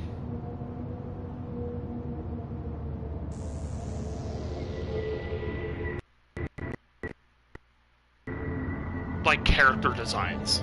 I couldn't think of the words. There are some character designs in Fire Emblem Engage that, you know, they were revealed and people were like, this is just awful. This is genuinely bad. For example, the protagonist, Alir. Alir's design is not good. This is a salvage mission. It's just not good. I don't like the Colgate hair, or Pepsi hair, or whatever you want to call it. Operational and return to base. Expect heavy infestation. Like, it's grown on me a bit. I'm still not a huge fan of it. I don't outright hate it like most people do. But it's, again, it's not a great character design. I share that sentiment about, there's some other character in Fire Emblem Engage who has this, like, absolutely fucking horrible, like, ball gown. I think it's Celine or something. Flares ain't ready! She's got this, like, giant poofy dress, and I'm like, that looks so stupid.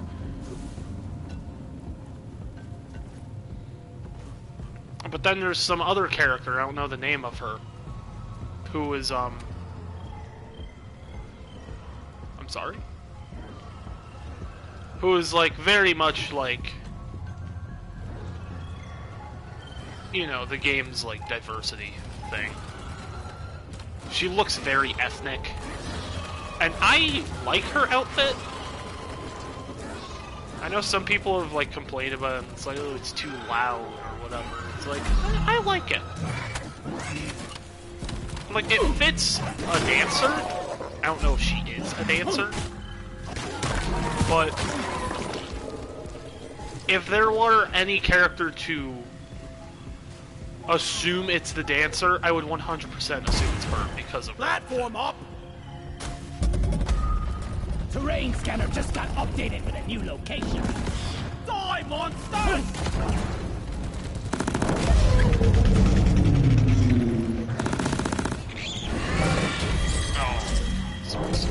Shot.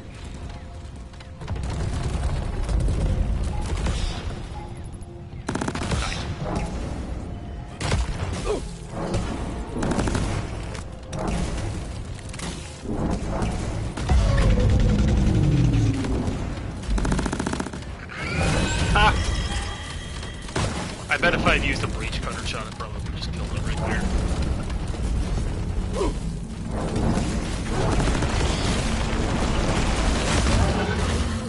I don't know why I'm like standing still right there.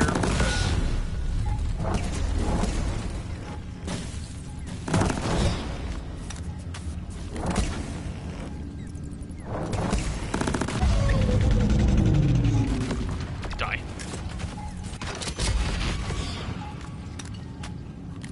I need the mule right here, right now.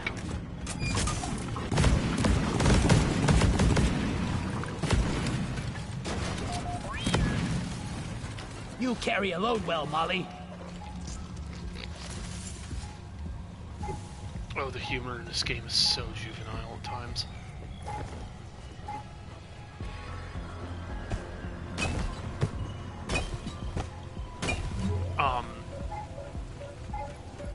Yeah, I genuinely liked her design when they showed it, and I know a lot of people didn't. That's what a lot of people have been harking on, is the character designs and how different they look from most Fire Emblem games. I can tell you that at least some of them were done by the same artist who made Mule repaired.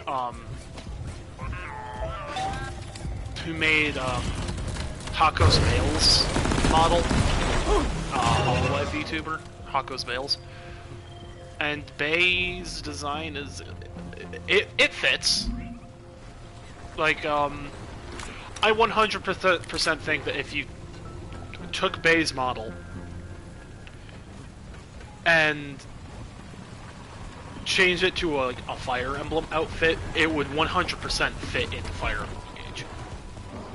I don't know if that's necessarily a good thing,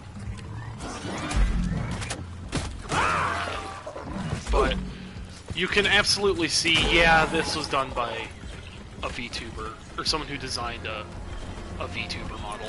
You can 100% see it. Let's have a look-see, shall we?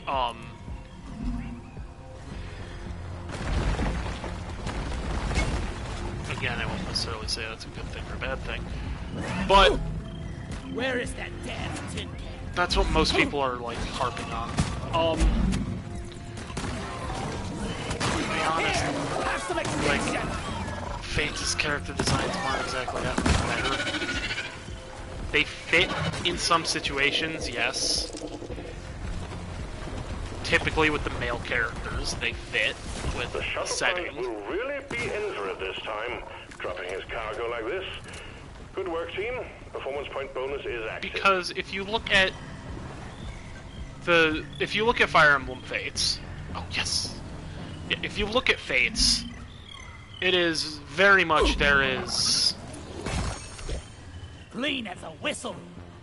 You can see the inspiration. Like Nor is supposed to be like European, like somewhere there, you know, and Hoshido is very obviously Japan inspired. You can see it. And most of the male designs fit with that. But then you get into like the female character designs, like Let's get Camilla. this party started. And it's genuinely like, why does she not have pants? Why are her tits exposed? It's like, legitimately, her character was designed for the express purpose of showing as much skin. Camilla is literally just the mommy fetish. I made a joke at one point, with 3 Houses, because I was playing it with someone. And I made the joke that Manuela is 3 Houses' MILF character, because all the Fire Emblem games have a MILF character. You know, you have, like, If this doesn't start it, Deirdre whack it with a in pickaxe. Genealogy. You have... Oh, fuck, it's this one.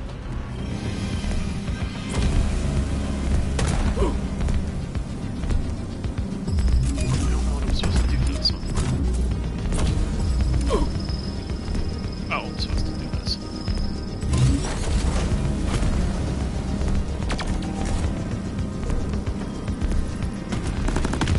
Stand your ground. Give no quarter. Camilla is 100% also intended to fit that gimmick. Except they made it weird because she's your sister?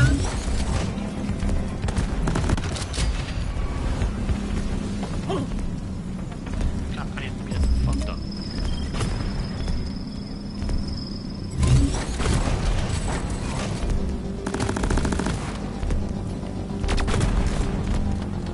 Well, that worked out a little bit better than I thought it would. Okay.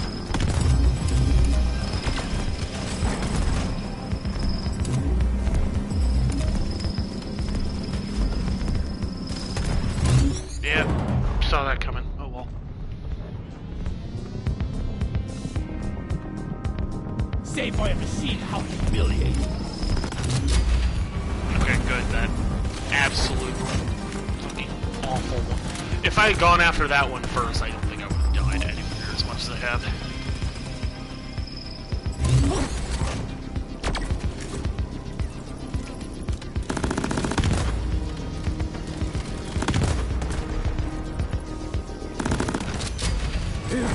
Let's not do that again for a while. Well done. Core infuser is active.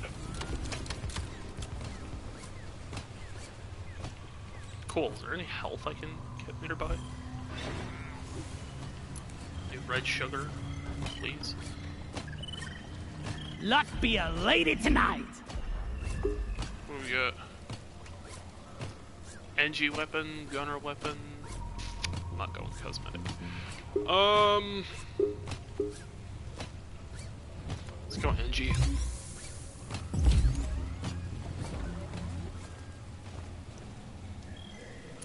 That's for this gun, Like isn't what it? you see, eh? Nice. And you know, I haven't seen that same like MILF character yet for Engage, which is fine. You know, I don't need that in my game. And like I said, looking at character designs for Engage, some of them are kind of gross.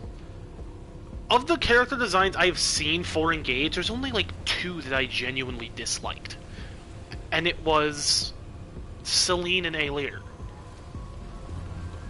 Which I already said, I don't even really hate Alir's design that much. But Celine's design, I think, is genuinely fucking awful. I think it looks so stupid. That one character who I don't know what her name is. I genuinely liked her design. A lot of people were like, it looks so dumb. I liked it. Genuinely, I think it's a really good, really nice design. One platform, ready to use. I will admit, will be a little bit less of a nice design if she is not a dancer. But even if she's not a dancer, her design is still... I like it. It's... You know... I'm gonna say it. She is a black character. And it is a very, like, Come here, you ethnic-looking design. It fits. And I like it. It looks vaguely like, I don't even know, like a native tribe thing. And I like it. It looks fine, in my opinion.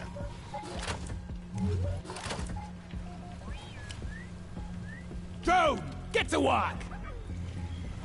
But Celine looks stupid. Most of the other designs I've seen are fine. There is one character, I don't remember who it is, who has been confirmed to be male, despite appearance. Which, again, is nothing new. There's, like, always a trap character. You know what, I say always, I'm pretty sure that I can probably say the first trap character was in Awakening. Because there's a character in Awakening who was designed to look very feminine. His name is Libra. He looks very feminine, long hair, feminine face. Well done. The mule is working. And I think again. people made jokes about the fact that they did that because, you know, you can't have lesbian relationships yet at the time. It wasn't a thing you could really do and get away with. Back. Follow them and let's get that drop pod fixed. Remember, Which you can get away with now, but at the time you couldn't really do that. Access provided. But then Fates did the same thing, and the one character, Leo, his kid, Forrest, dresses like a woman.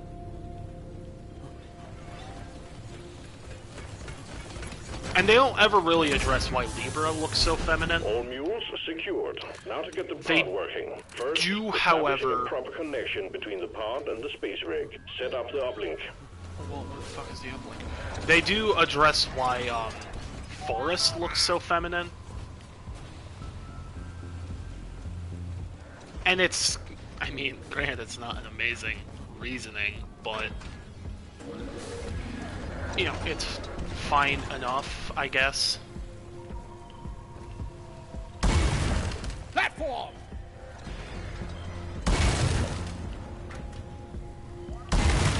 Platform. Platform. Create.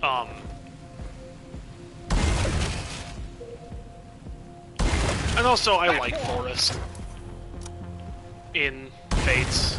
He's one of my favorite characters, I made a unironically.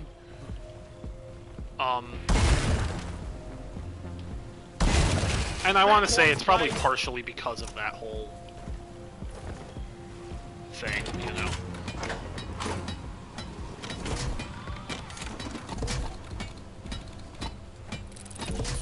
But also just because he's so honest about it.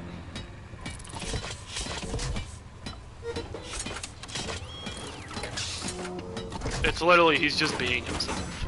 Uplink ready. Triangulation initiated. Do not leave the triangulation zone, or we will lose the connection. We only got one shot at this. I didn't realize that. Okay, you know, it's fine. I liked him.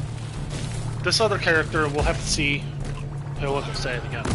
Take a shot at him, say I'm gonna call you. Triangulation at 50%. Yeah. We make that joke. Fates didn't have one of those. But Fates and Awakening absolutely did. And this game does too. So, we'll see. Hey, like I said it again. But none of the character designs were too offensive to me outside of, like, that, those two. Triangulation at 75%, almost there.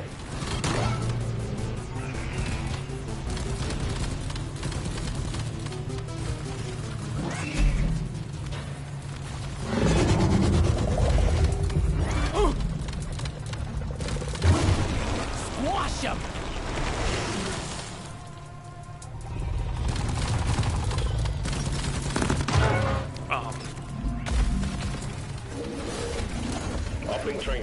I actually might pull up the Twitter to see if I can look at some of the designs I can see.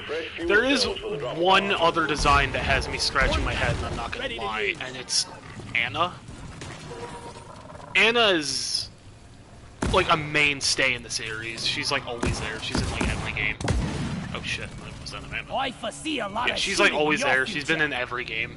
Except, I think, like, 2 was the only game she wasn't in, and by extension 15, because it was a remake Fuel of 2. cells have arrived. Connect them to the drop pod with the charge cable. And they brought her back for Engage, and for some reason they made her, like, Fuel significantly cells younger. connected. Now you just I don't need know to prep why. the fuel cells from the It's got me charge scratching my sequence head. will begin.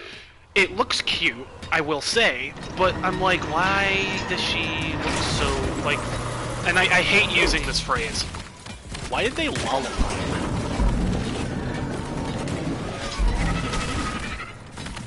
And I hate using that word. I hate using the word lull to describe anyone, because then everyone We're gets all expecting an tizzy increase in about it. hostiles. But I don't get why they did that.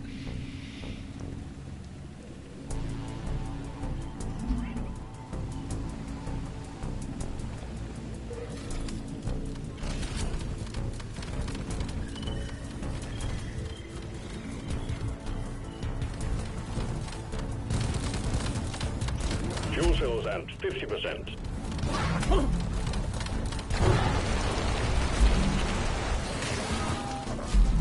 Okay, here we go. I found a Fire Emblem Twitter account. I'm gonna scroll through some of these designs.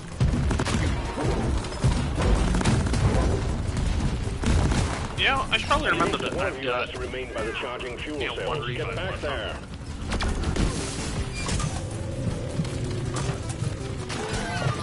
You're jeopardizing the mission. You need to stay close to the I'm fuel dead, cells. motherfucker. Let me Stay die. close to Let the me fuel bleed cells. out in peace, Go, dick. you're the best. I need to use my grenades more. Go towards my minions.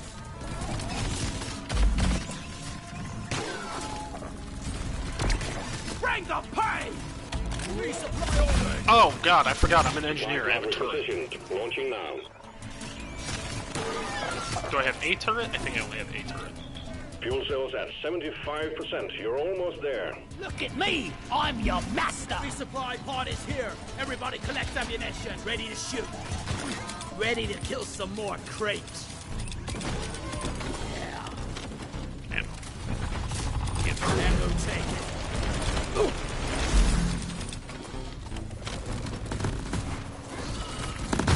I'll have to see what that overclock I got for this thing does. Stinky.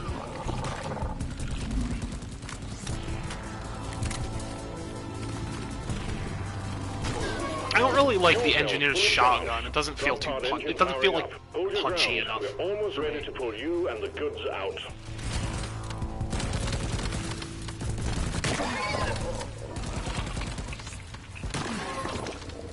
Pod reactor spooling up. Ooh, what's that? Fucking...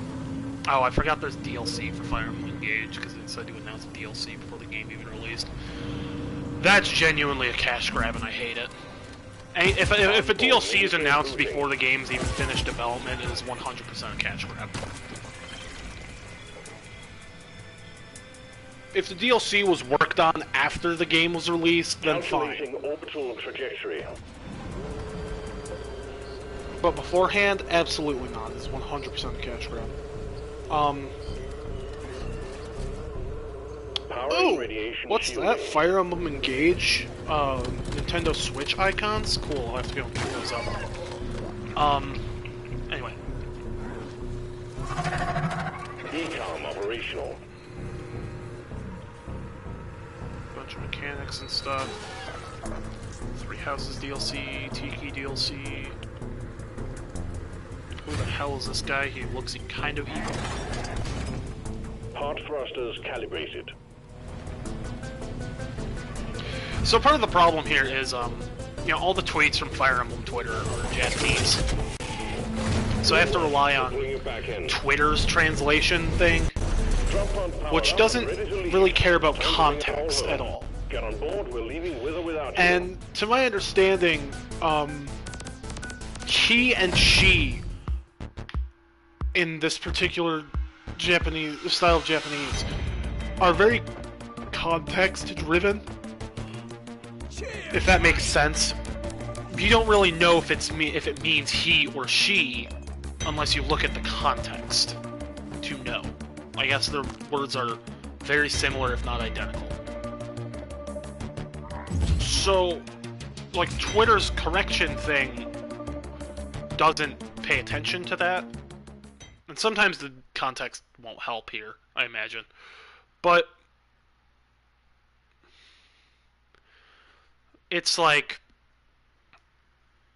it leads to things like this character bio for this character, Pandoro, where it uses both genders. Well done, Miner. The Lunar Like it Festival says, assignment continues is a apace. royal priestess, female. But then when it uses pronouns, it says he. He looks unserious, which was part of the whole big thing with the character, because it was I think he used specific phrases that are typical to females or to males, but the appearance was a female, and I think the character bio was kind of halfway in both directions. Lower damage output. We'll see. This is night! Unsafe, but night. No, it was a balanced overclock. Yeah, so it says priestess, but then it also says clergyman. So you can't really tell which one it is. Who is this? She looks pretty. And not an offensively designed character. Look, her titties aren't out. They're learning that they don't need to have the boobs front and center. Oh, that's an edgy boy, 100%. Okay, this is another cute design. Who's this?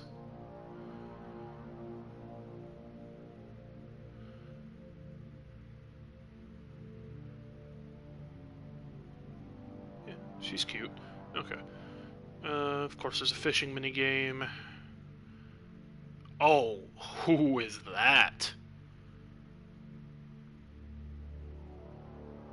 I can't... It is a male. Male dancer? Ooh. Neat. We haven't had that for a while. Cosmetic overclock. Ew.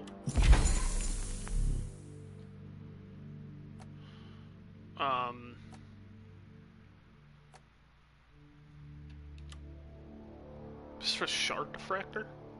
I haven't used the shard diffractor yet, so I don't. Beam's been finely tuned to violently react with plasticrete platforms, significantly increasing AoE damage and range. Beam is held long enough, the reaction becomes unstable, causing a powerful explosion damage and everything in a wide area. Interesting! So I can use it and make my platforms explode? I'll have to give that a try. I need to get, upgrades for the shard diffractor first.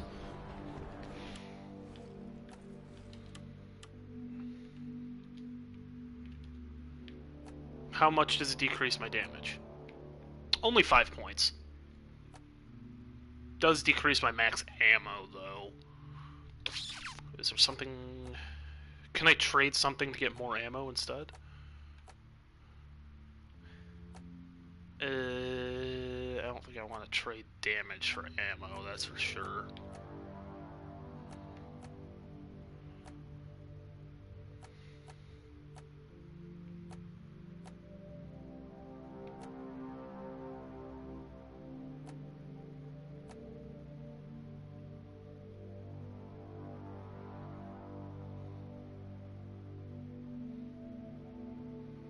Okay, so that makes my rounds do more damage to enemies who are electrified or burning, and this makes enemies get electrified. Okay. Targets with... So a target with 3 lux gets electrified, and the final round is explosive. Okay. Interesting. I'll give it a try. Why not? Shard diffractor. Obviously, I don't have anything there.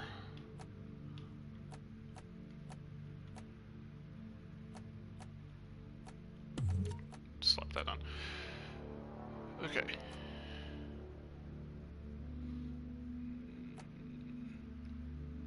Larger battery. Increased AoE damage, increased impact damage.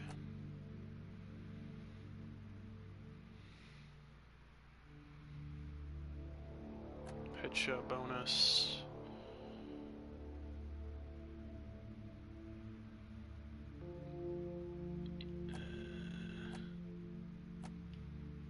Oh, increased AoE range. Mod time is fun time. Oh my god, I don't know what is with that audio tearing. I don't know if that's just on my end either. Yeah, I'm gonna look through more. Shit, he's hot. Fuck.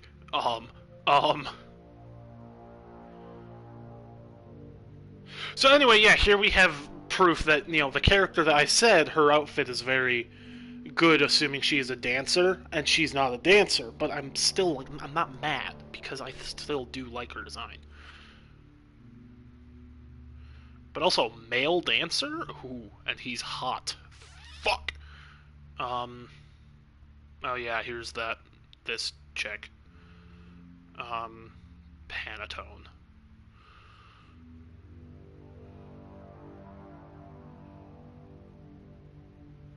See, this is a thing where it's like, it says he through this, character description, but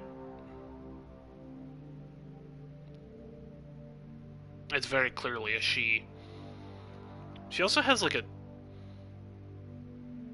Dia de Muertos thing going on, which is interesting, but okay.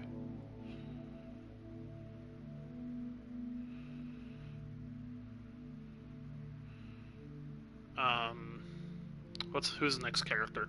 Oh, she's cute. Lapis. Yeah.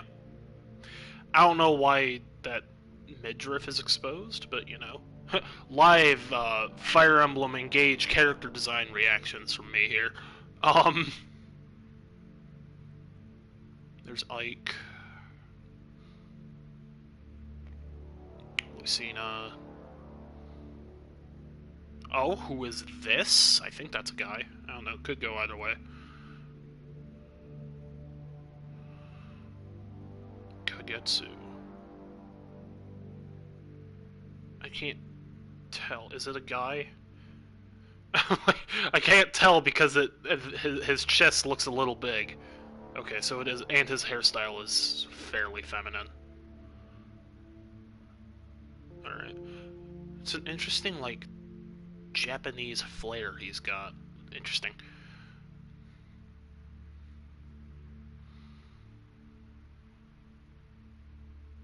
Oh, he looks like he's got a stick up his ass. Ugh. Snobby ass looking. He's a chef? Alright, I mean, I guess I can see that now, but... Oh. Oh, who is this? Fuck. See, these character designs are good. Like, with the exception of those two, these character designs are really good. Which is already carrying the game for me.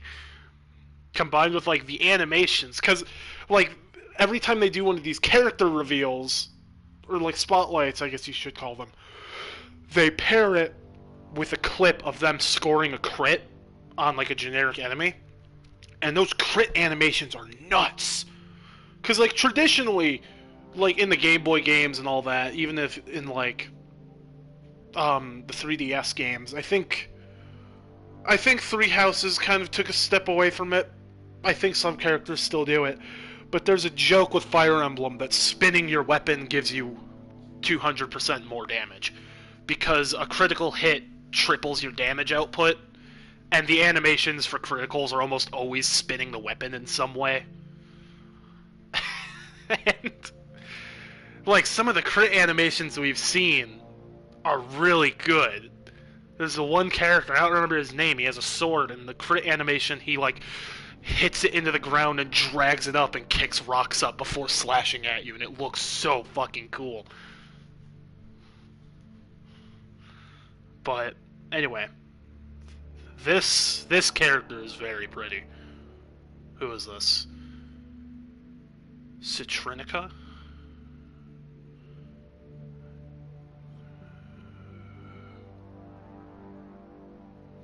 She looks very pretty.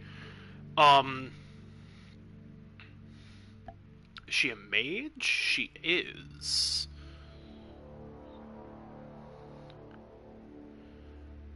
God, these crit animations. Even the mages look really cool. Despite the fact they're, like, not doing anything. Leaf. Cool.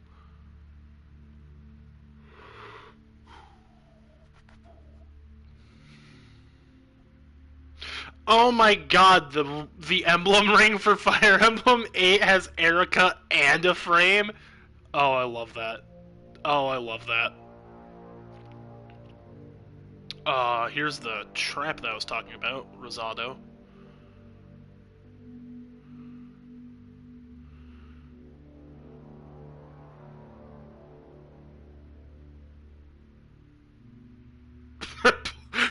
Please, God, just tell me their gender so I know whether it's safe to thirst for them or not. Cry about it.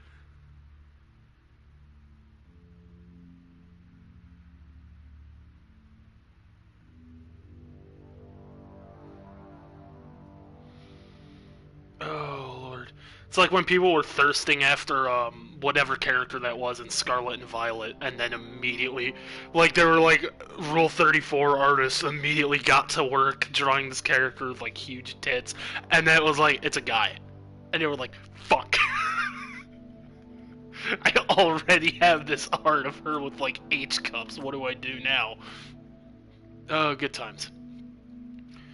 Increase magazine size.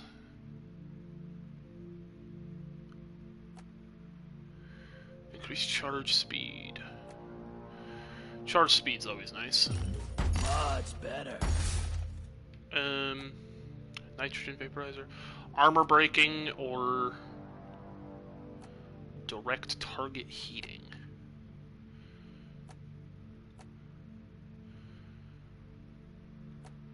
Let's take high intensity. Been working my ass off to get this. Okay, hold on. Let me see if I can figure out what Yes. the fuck's going on with my controller.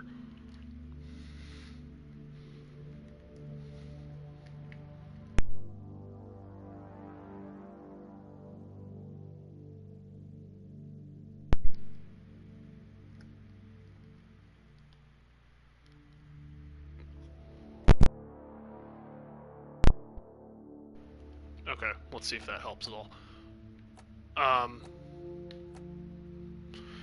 Electricity. Oh, increased damage versus enemies affected by electricity. Okay. Slow movement on hit. Biomass converter. Invention with the purpose of making more energy efficient.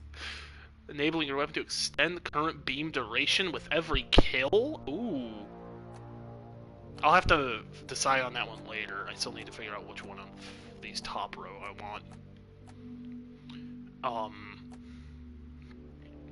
Do I want area damage, direct damage, or ammo?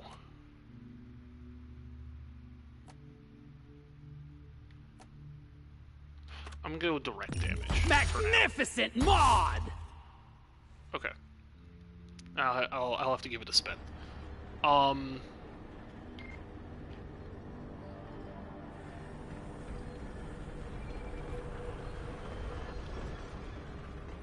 Anyway, back to going through character designs for Fire Emblem Engage that they've tweeted out. Who is this? And oh my god, I love her design already because it's not like skimpy armor. That was one of the things I really hated in Fire Emblem Fates. And not really Awakening, because Awakening was just really stupid armor design for the General and Knight class. But Fire Emblem Fates, Effie is an armored knight who manages to wear half as much armor as she should. Because she's got, like, I'm going to use the term for anyone who's aware, absolute territory. Which is to say there is an area between her, you know, armor-plated boot that ends above her knee, like at her like mid-thigh, and then the like breastplate she's wearing that ends around the thigh crease in your pelvis. And there's that whole area between that's just exposed skin. Her ass is hanging out. I'm like, armor knight, huh? God damn it. This character, who is a female armor knight, is wearing a full suit of armor. And I like that.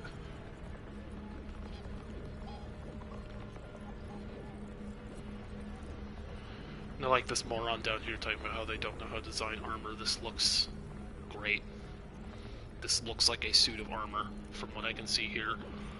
Maybe I need to check the clip. Because the armor looks fine to me. Yes, the armor looks perfectly fine to me. She's wearing a full suit of armor. The only exposed bit is her knee and her upper arms, which are covered by cloth instead. And there's like a bit of a baggy element to her sleeves, which helps with mobility, I suppose. I don't know why that's not armor too. And there's like a cloth hanging. I don't know what the term is. I can't think of the term, but there's a cloth around her waist that hangs down to like her knees and surrounds her, and just like covers everything until an opening at the front of the pelvis. And I'm like, I don't see why you're thinking this armor design is bad. It looks perfectly fine to me. Who's this? Dickweed. This is a pompous noble, I can tell. Knight with a heart that's pure and bright. He's a romantic who loves lore and legends from around the world. Yeah. That sounds about right. I just don't like the frilly sleeve thing that they had going on around that time period that these games are based around.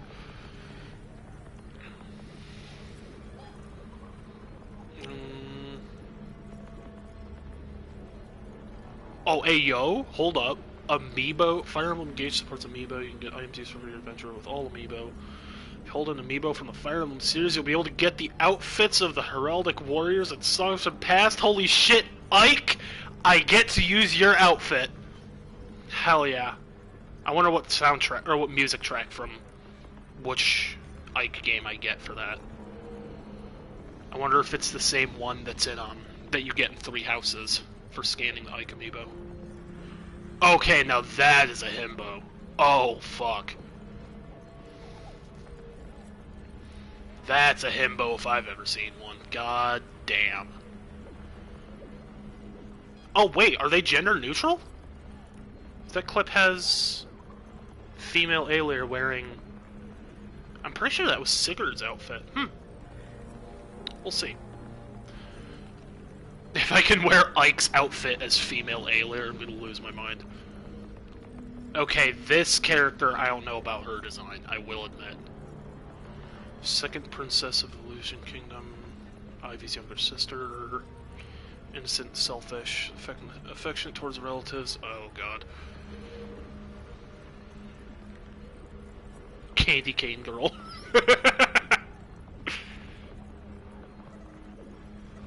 Yeah, I don't know about this character design. Let me look at the clip to see it in game. Because these are only like torso shots. Yeah, big frilly dress, not a fan. And she's a Pegasus rider? What the fuck? How do you ride a Pegasus with a big frilly dress on? Whatever. Oh, that is such a himbo. I love him already. First prince of the kingdom of Solom, younger brother Mystera. Because of the monarchy, grew up with more freedom than her older sister. There's the translation thing. More freedom than his older sister, and he has an optimistic and generous personality. Seems to fly around the country to protect the people. I love him already. And he's voiced by the same person who voiced Jaden Yuki in Yu-Gi-Oh! GX? Hell yeah! I mean, the Japanese dub, but, you know, either way. Maybe I'll play this game in Japanese. I don't think I've played a Fire Emblem game in Japanese before. I could play 3 Houses or 3 Hopes in Japanese, I guess. But, anyway, I love him. I love him already. He looks like such a himbo. Oh, here's another questionable design. She's a mage, I can tell 100% just by her outfit. I have no idea what it is about her, but I think she's my favorite design so far. No, gross. I mean, I don't have anything against that weird, the exposed side thing she has going on, but I don't know. I am not getting that vibe from her. Unica is a mysterious woman you meet on your journey. I'm sure it's burning lightly, and you can easily make friends. Okay. Oh, now that's an armor boy.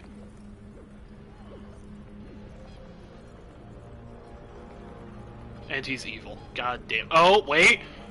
Loyal, honest, and simple warrior. Ooh, maybe this is the villain that we get to recruit. Lol. Because that's always a thing.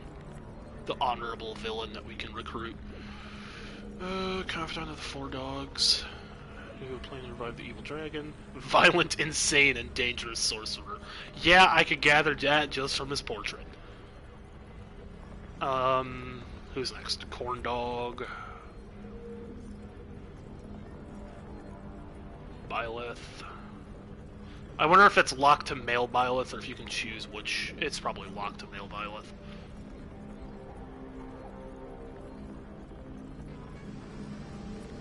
Kind of unfortunate. I was never really a fan of male Byleth. He shows less emotion than female Byleth does. Marin, one of the 4 dogs. Confident and moody armored knight? That's an armor knight? She's like barely wearing any armor. She has a breastplate and some like pauldrons. Everything else is frilly cloth. Whatever you say. Oh, yep, there's the scantily clad evil sorceress. I was wondering where she was. Leader of the 4 dogs, descendant demonic dragon. Yep. This might be the worst design in the entire series, Lamau. Oh, I mean,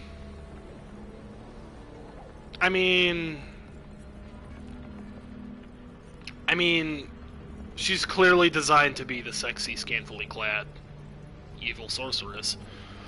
Nothing new there, except she's a little more scantily clad than they usually are. Oh, here she is. I love her design. What's her name? Mystera. educated to be the next queen, but she grew up in a freewheeling way and can easily interact with everyone. Why they have to attach the Chuck E. Cheese ball pit to her outfit? I like it!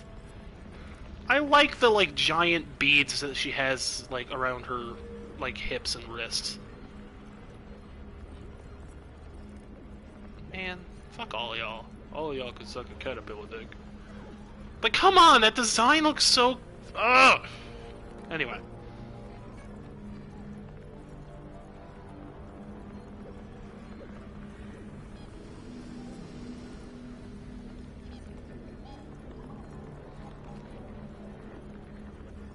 Ivy.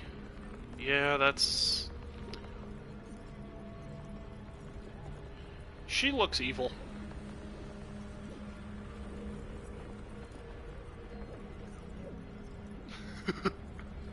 I wonder if she's actually evil or if she's just... I don't know. Whatever. The weird lullified Anna. Ugh, I hate using that word. Apprentice peddler.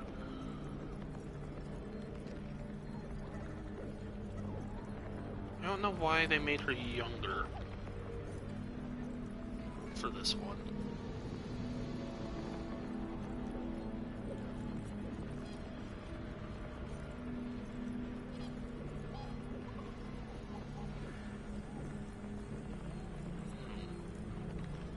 What else have we got? Marth. I dislike the fact that Marth isn't actually the poster boy for this series. He should be. Considering he was the first main character, and he was the main character in 4 of the games. He was the main character in 4 Fire Emblem games. That's more than anyone else. Most characters, like with the exception of Ike, most characters are only the main character for 1 game. He was also, like, mentioned and brought up, and he was used as an alias in Awakening. Oh shit. Yeah, he should... I wish Marth got more recognition. Mission He deserves it. Powering up the drop Even if pod. he's kind of a twat. Wait, where are the fuzzy dice? Anyway. What else have we got? Who is this emo-looking guy? Second Prince of Herodia, Diamond's younger brother. Negative personality, low self-esteem. Often makes remarks that lower himself. Oh no! Talk about relatable. Is this Diamond? Yeah, Prince Diamond. Oh, he's the one with the crit animation I was talking about, isn't he? Where he, like, drags his sword along the floor, or ground and kicks up rocks and shit. Oh, that looks so good. Shit, man. Oh, what in God's name is this design? Okay.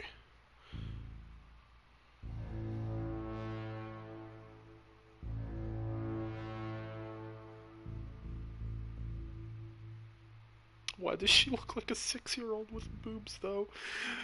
Stop! Okay, here's a design I'm not too fond of either. Aelir's mother. It's very loud, but I guess it's fair for, you know, a divine dragon.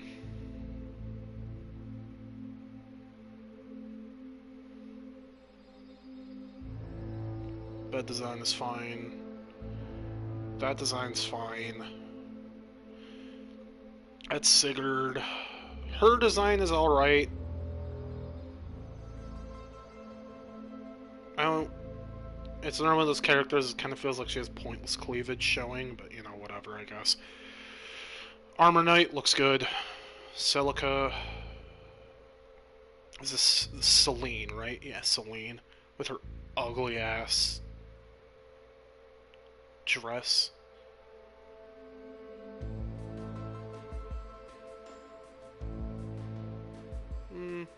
Snutter design, it's okay. I just don't like all the frills. Frills are okay on female designs. I genuinely do not like frilly things on male outfits. The only frill a male should ever have on his outfit is a fucking cravat. We're sending in a refinery for you to set up. Locate the wells of liquid. It should not have frilly sleeves. Pipelines and pump it all back to the refinery. Good luck, team. Yes, I feel that male character designs should not have frills unless it is just a cravat, like Edgeworld in the Ace Attorney games. I genuinely think cravats are the only time that frills are acceptable on a male outfit. Platform up! And like, it's different when it's like, you know, like, I mean, also, you know, times have changed, frills aren't really a thing anymore, but... Which also completely invalidates what I was about to say, because I was going to make a comment about how I think frills are okay if you're, you know, questioning, but... That wasn't really a thing back then. Another day at the office. So I guess I should specify. Stylistically, I think frills at in the time period that we were being presented with, frills were okay on female designs, not male designs. Feel my wrath. I've said my piece. Okay, so there's one over there. Go away. Fuck off. So there's one over there. I think I saw another one over there. So I just need to find the last Follow one. me, Bosco.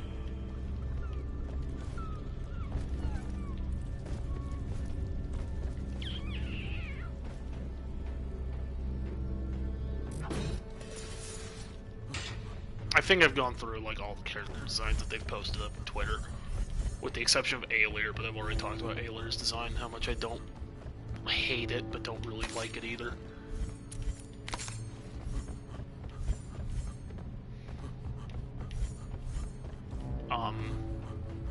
Yeah. Depositing minerals.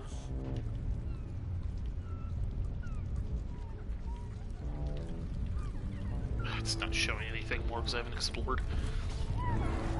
Oh, okay, it's cool. It's over here. I forgot that I have that thing that makes loot bugs explode if I get within 5 meters. That would explain why they've been whimpering this whole time. They're horrified that I might approach and make them just spontaneously combust.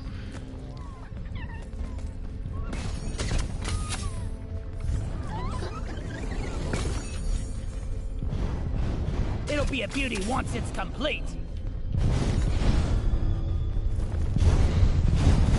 We need a pump jack here. Pump jack requested and is inbound. Neat. Go fetch. Another thing of Jadeite, or whatever it is.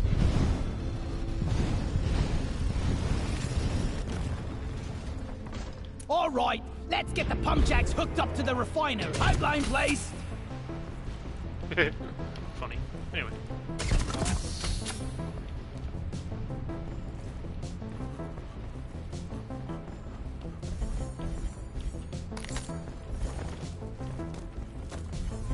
Bag's full. Can't carry anymore.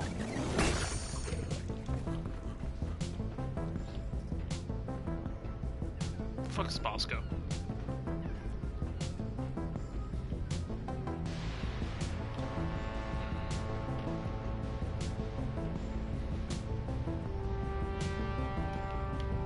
Come here, you flying tin can.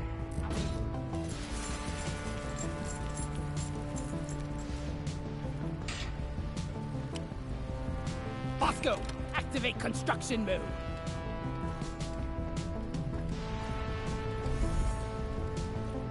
Can I...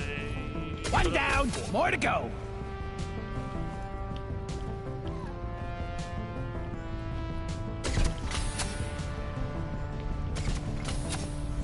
Oh, I'm gonna have to...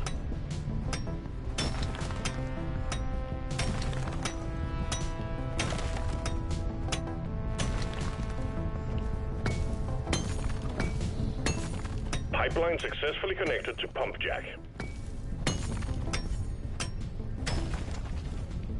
Can you make that? Yes. Pipe place could use a hand building it.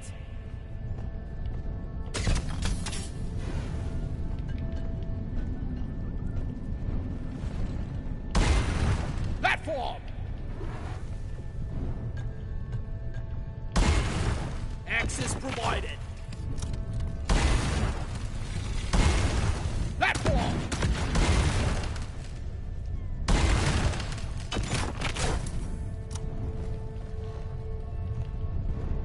Pipes up. If only someone would help me build it.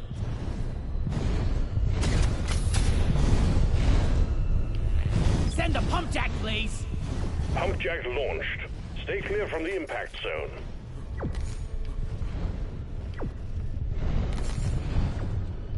I hear that. Oh wait, that's a helmet. I thought that was a power pack. Let's get the pump jack connected and pumping. Coordinates transferred to the terrain scanner. Let's locate the rest of the equipment. Requesting pump jack. Request accepted. Stand clear. Pump jack inbound.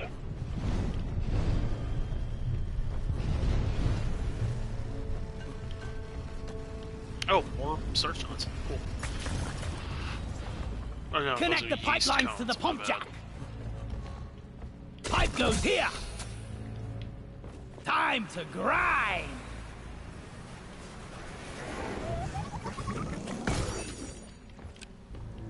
Go, help me build.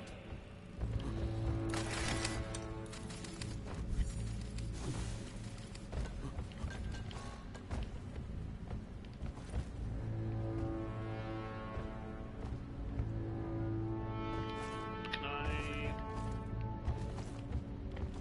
put it up this way?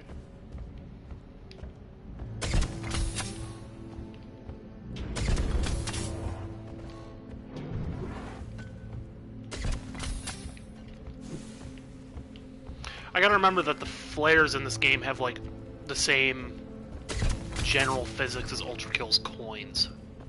They go This goes further here. if I'm moving forward when I throw them.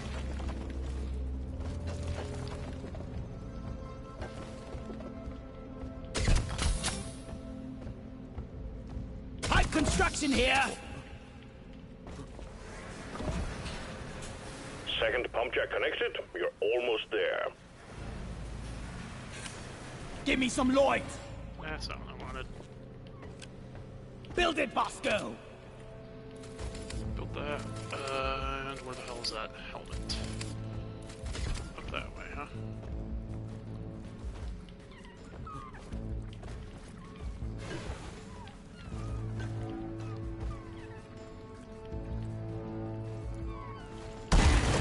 Platform placed.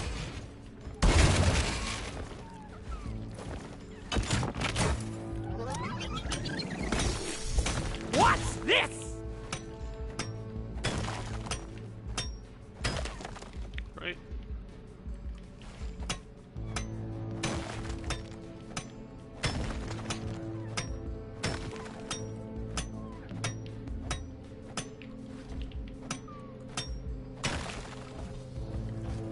All lights read green. Pipelines and pump jacks are all in place, and the liquid morkite is waiting. Return to the refinery and start up the pump sequence. Wonder what happened here. I can't carry anymore.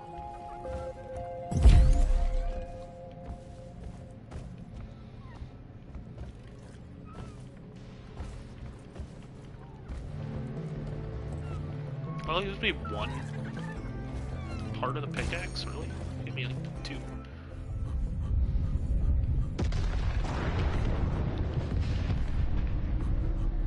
Heads up, your location is about to get hammered by meteor shower. Of course it fucking is.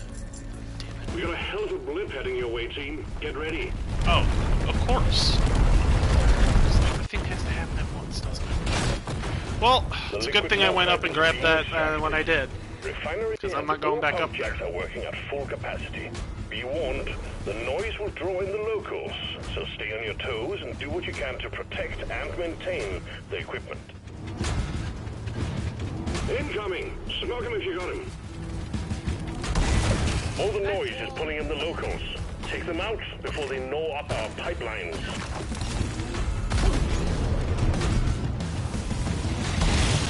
One platform, ready to use. Pump sequence at 25%.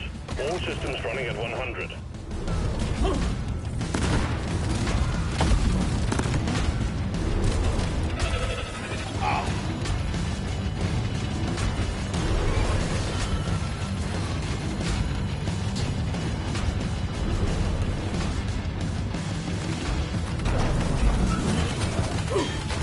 We got a leak. Locate it and fix it.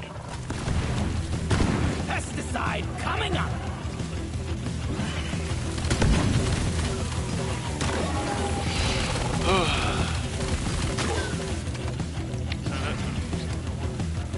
Bosco, activate repair mode. Wave's almost over. Machinery is running again. Well done. Okay. This thing is kind of neat. Oh, I feel more alive. Pretty sure it just The refinery disintegrated is that. attracting the bugs. Grunt. Hold the line while the pump sequence Less than a continues. second. We're halfway through the pump sequence. Liquid morkite is being refined.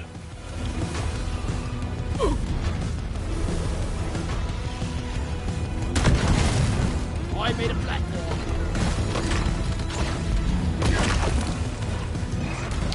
Oh, I bagged it. It had to be this one, didn't it? The last one I checked.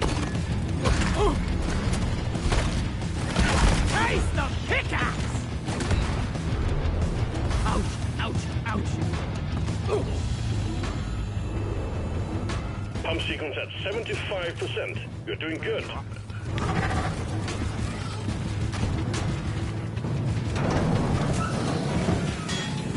Pipeline jammed. See to it.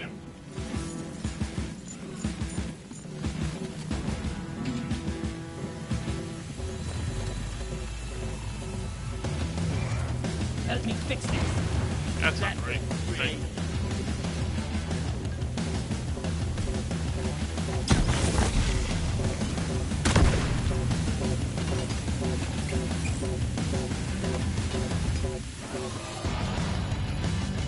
Pipeline repaired, but other pipelines are still malfunctioning. For Carl!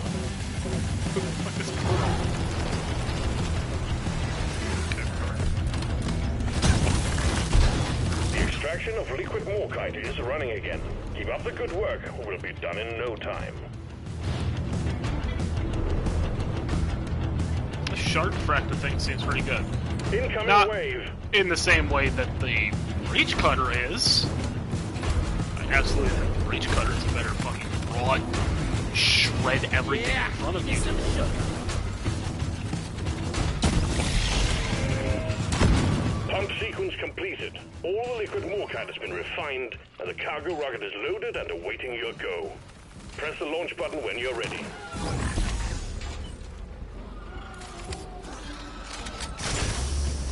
Fly, baby, fly.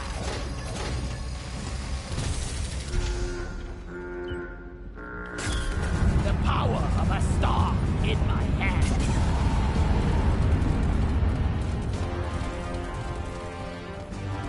So does that mean? So, okay. Well done. The upgrade I was Cargo rocket is looking at for returning the to breach orbit. cutter. We're sending in the drop pod to get you out. Hang tight. Does it mean that every kill reloads a portion of the magazine? Because I'm pretty sure the beam goes as long as you have ammo for it in your magazine. Platform up. And if so, then why doesn't it just say that?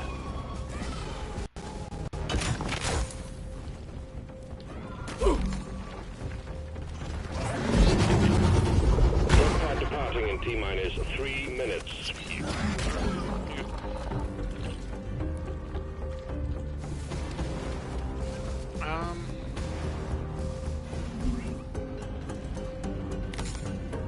Did I collect enough mushrooms? I did not. I can't tell what that says. Corner, I think it's a 16 out of 20, so I'm just gonna say fuck it. I actually think we're gonna make it. I'm already playing a class that's been Alright, promoted pulling once. back in. Oh no, there are a few designs I missed. Oh yeah, Cram and Fram. I forgot about them. I don't know how I did. I hate their names. Cram and Fram. Jesus. Fram. Yeah. Fram is cute. I like her. Where's Cram's dumbass? Cram looks like a twat. It's the best way I know how to put it. He's a young, dumb fuck. There's a comparison I can make, but I can't remember who that comparison is made to. Like what the other character is. He looks like a Padawan, actually. Because he's got the one little braid on the side of his head.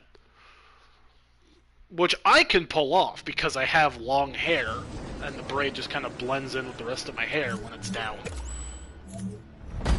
Mission completed. More Whereas, missions to a go. Padawan Get braid going, looks so you fucking can join stupid, the festivities. and it always has. I don't care what anyone says. Padawan braids look dumb. Damn, I'm good at this. Because if you weren't aware, in Star Wars universe, Padawans have the one braid on the side of their head. I think Obi-Wan has it in the Phantom Menace, and I'm pretty sure Anakin has it in Episode 2, or at least a portion of Episode 2. Maybe, I don't know. I could be wrong on that one, but I know Obi-Wan had it during Phantom Menace. Watch out!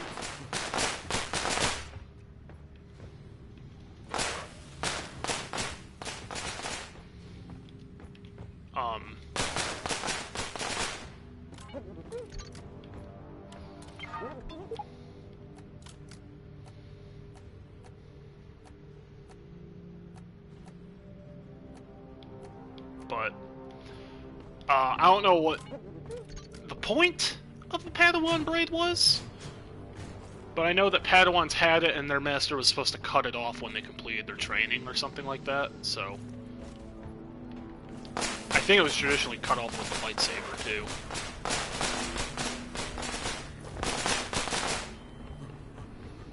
Which, if you played Fallen Order, there's the one flashback scene, spoilers, there's the one flashback scene in Fallen Order where you are playing as Padawan Cal before the ship crash, or like just as Order 66 is being given. And there's a bit at the end before his master dies, where they're trying to get into the escape pod. And it slows down a scene where blaster bolt gets shot and it cuts the braid off of the side of his head.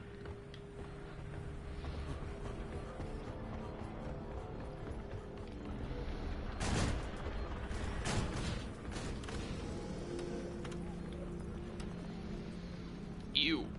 Point extraction. Gross. Orbital insertion. What are the other sequence primary initiated. weapons that NG Start the has? I don't even drop-off. remember. Oh, the stubby. That's right, I forgot about the stubby. I knew he had a shotgun. I wasn't really a fan of the Warthog. Although maybe with more upgrades, it might be better.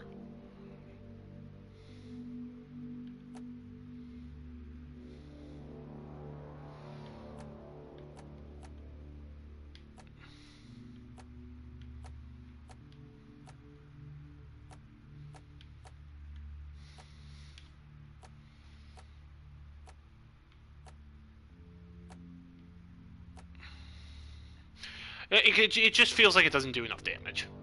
That's my problem. Right there. You can see it. Down there, it's 7 damage a pellet, times 8. So it's only doing,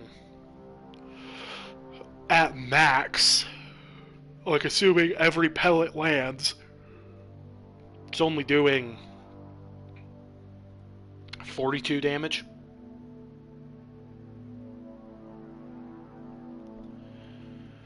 I believe it's 42 damage in a shot at that fire rate, and that's assuming every pellet lands. Whereas if you look at like the stubby, which is 11 damage per bullet, always, unless you hit a crit. 11. I assume that's rounds per minute.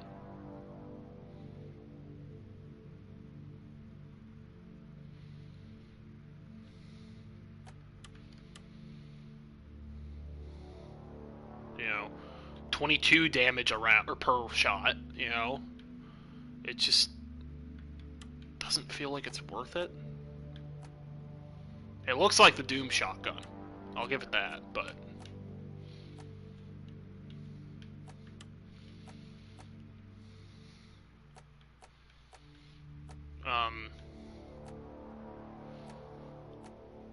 okay, now I took the choke for accuracy. This increases it more, but I don't know if the spread change is worth it. I don't have the materials to get bigger pellets.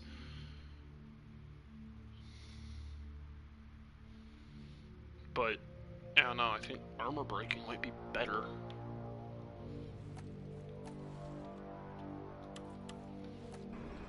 I don't know. Whatever. Let's go. Yeah, Cram looks stupid, but not in the way that like his design is bad. This man looks like a fucking unit. Vander. I can tell he's your Jagan for this game. Cram and Fram, Alier. God, I wish I could have gotten the deluxe edition for Engage with like the art book and stuff.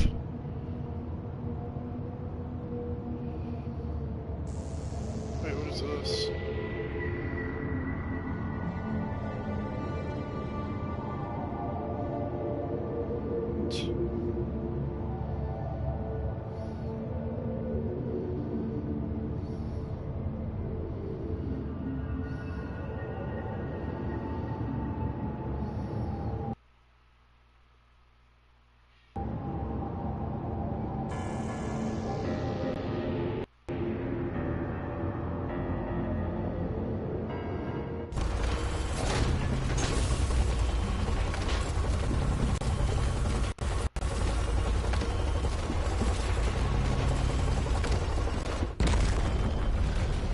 Get ready!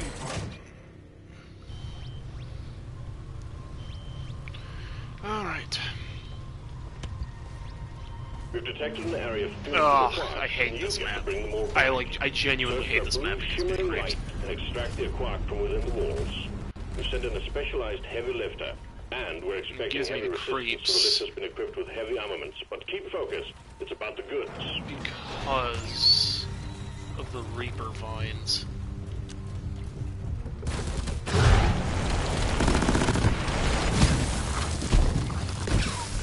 I got the Glyphid Praetorian! Yeah, this thing feels good.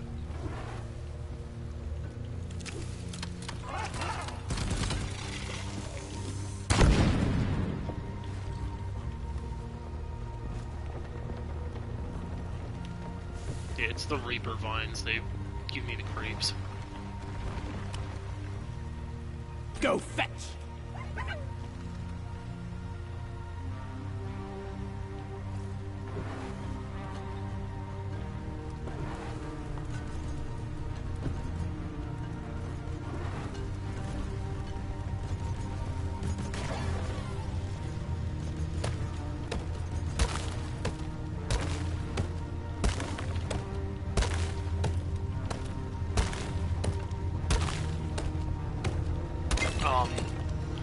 I made a comment about the one character, the one villain. I don't even remember her name because I didn't care enough.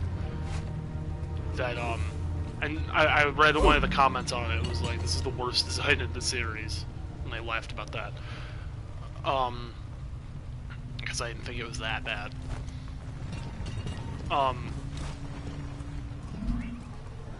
At the same time, however, Wonder what I stuff they're selling do in the want to canteen say tonight. that I feel like that design Go! is Get to work!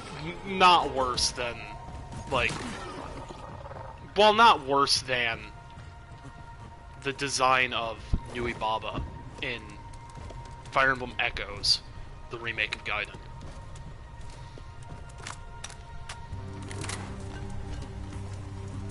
I will also say, however, that Nui Baba wasn't wearing lingerie.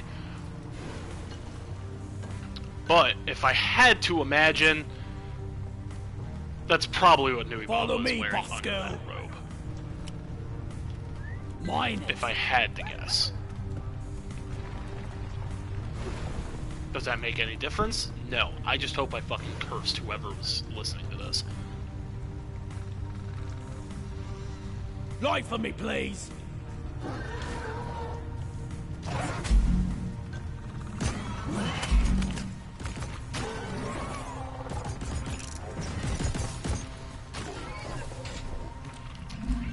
And also, just in general, fuck Nui Baba. Flares are recharging. Worst chapter in Echoes. Help me mine this.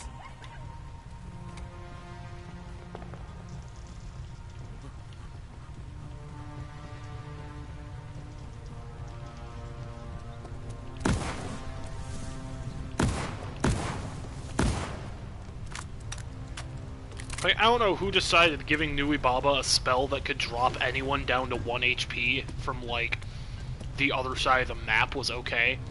But fuck you.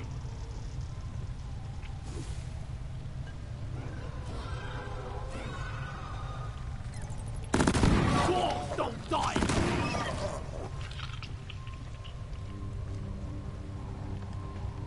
Genuinely, from the bottom of my heart, Follow fuck you me. for that decision. What? No. Why did you drop it down here? I wanted you to throw it to me. Ooh, error cube. I think this is an error cube. No, what is this? Swarm! I repeat, swarm!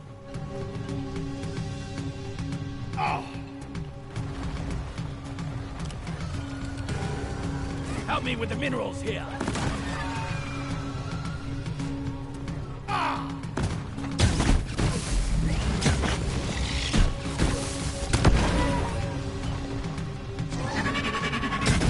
Go lie down forever.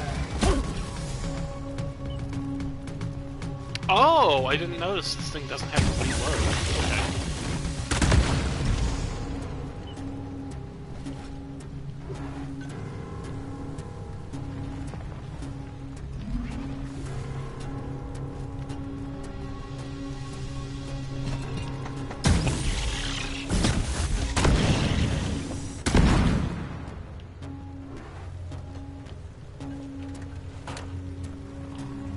Stay by my side, Bosco.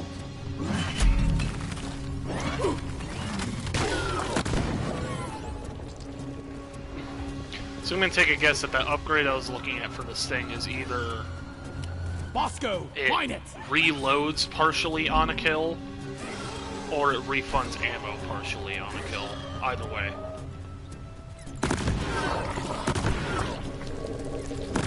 One down.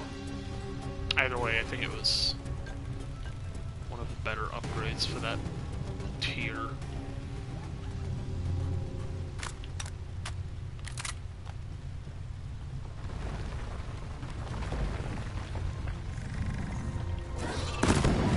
Bosco, come here. Mine it. I think that's the last one. Right? 1, 2, 3, 4. Yeah.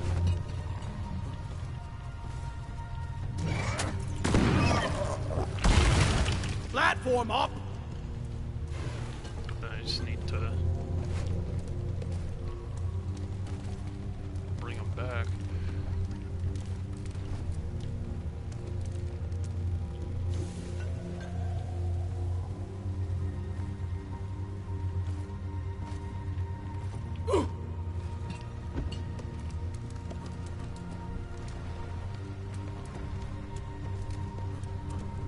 don't know what this purple thing is.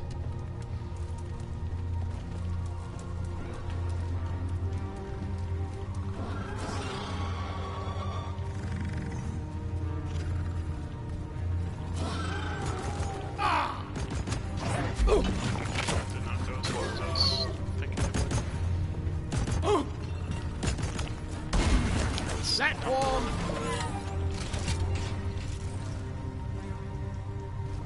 Eventually I'll stop shooting enemies with my platform gun.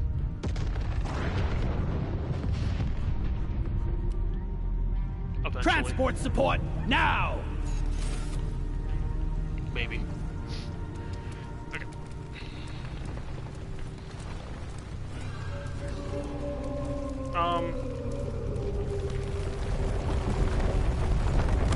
Heads up, team. A meteor is about to impact your area. Fucking Clear the course impact zone immediately. Oh god, there's more armor tearing. I don't know if that's just a performance issue with the game or what, but that is genuinely bad. Come here! Exemplary work. You've achieved the objective in a record time. Launch the minehead and we'll send in the escape can. Well, I would do that if it wasn't for the fact that there's now a meteor for me to get.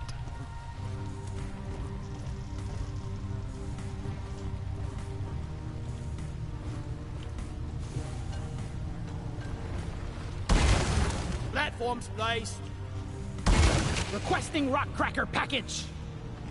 Rock crackers Platform inbound. so I can walk Stand around by. with them burning up. Platform created.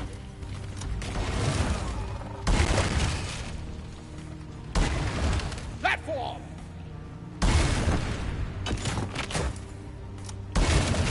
I made a platform.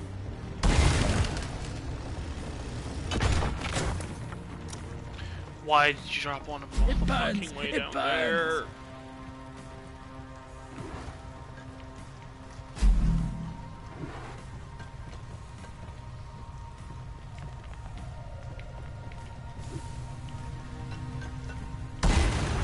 Access provided.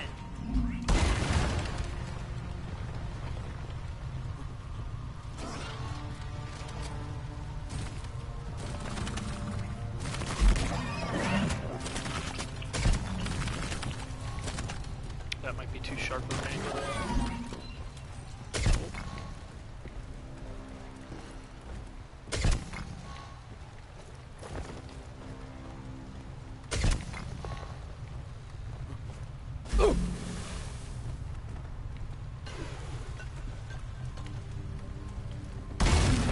One That platform is ready not to use. all what I wanted that to do.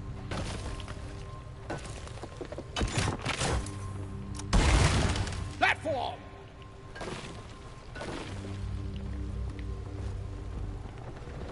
That is what I wanted. My boots! My poor boots!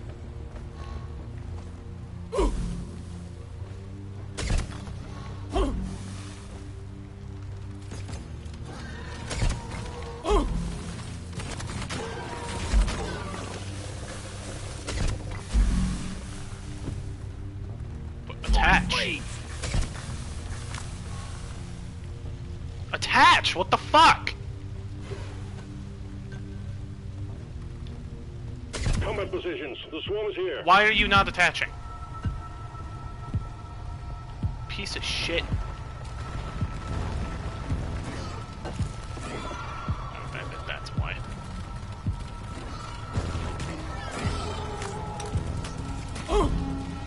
Yes, Like that's that! Hammer connected! stupid.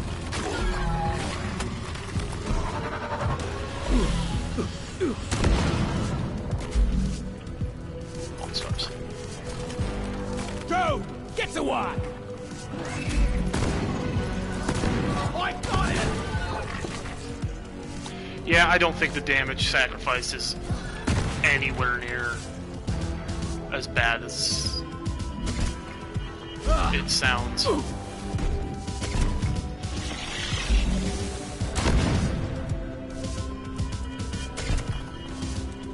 Jackhammer connected!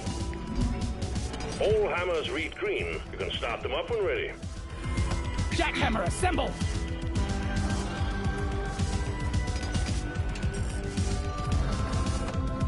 I'm losing 5 points of damage a shot, but it's also And like we're cracking. the Get ready. explosion. The bugs It's are bound to absolutely dislike worth this. it. Because the explosion increases the damage of the final shot and damages other enemies.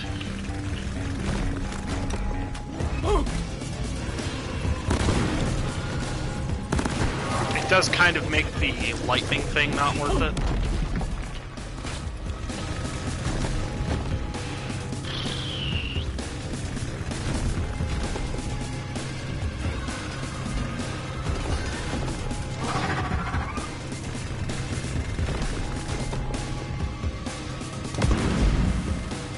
Restart the jammed equipment.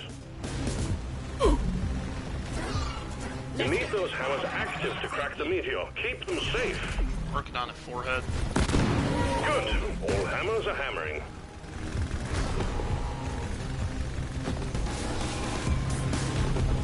Put them like 3 miles apart.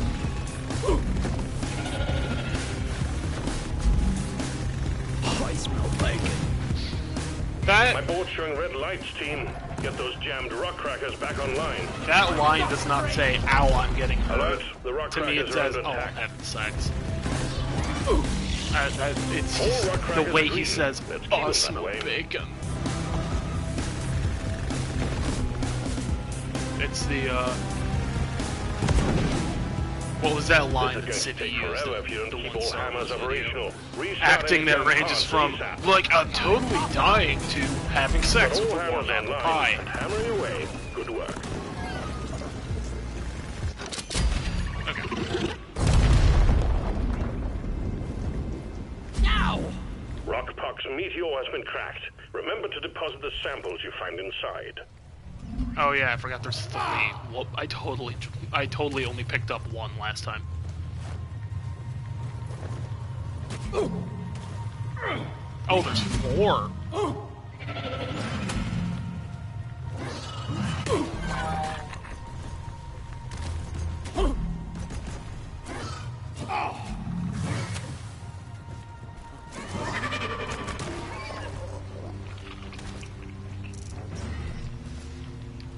Well, I think we're actually doing all right so far.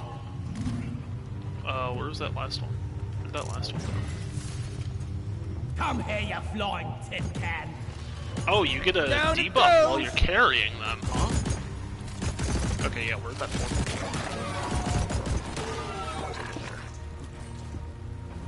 I'm curious what that debuff does.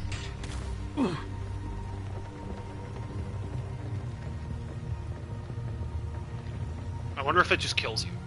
Like, I wonder if you just drop if that fills up. I want to find out.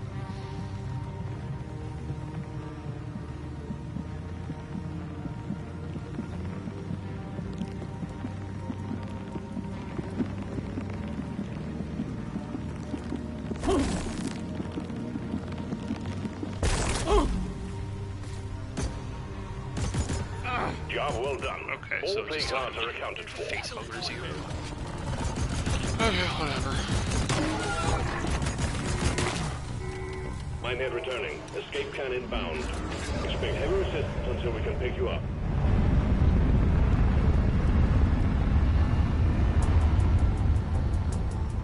How much ammo do these things have? 531.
there's only one more mission until I finish this assignment, so maybe I'll do that.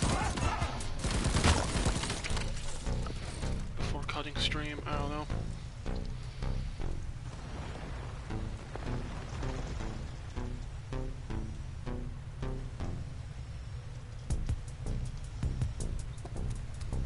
Drop pod inbound. Stand clear. Where at? I spy with my little eye. The power of a star in my hand. So also, what exploded? Does it explode if you empty the magazine? Drop pod has landed and is ready for No, takeoff. it doesn't. Drop pod departing in T-minus 3 Where minutes. at? Up there.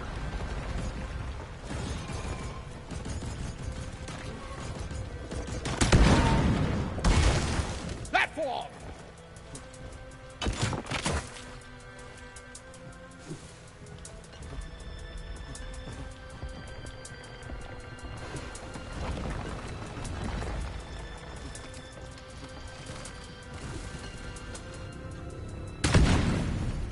I think we actually have a chance to make it out alive. Retrieving escape pod.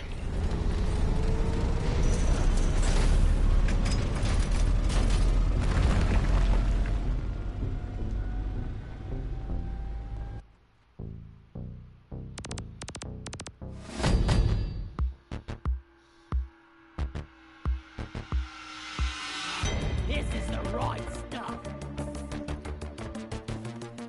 Yeah!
Another mission down, and someone needs to explain the logistics of a lunar festival on a planet with 14 moons to me.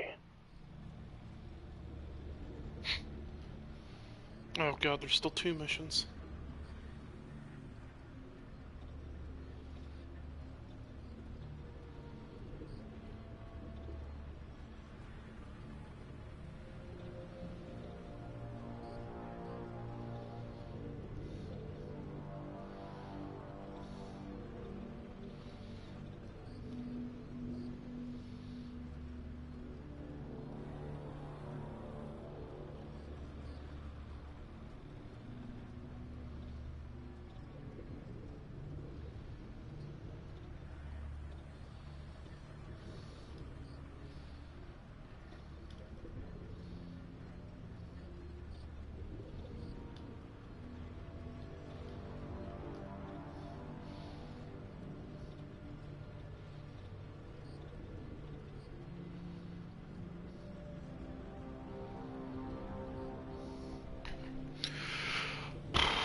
God, and the next mission is a fucking extract, or fucking whatever that mission's called. Not extraction. Escort. Gross.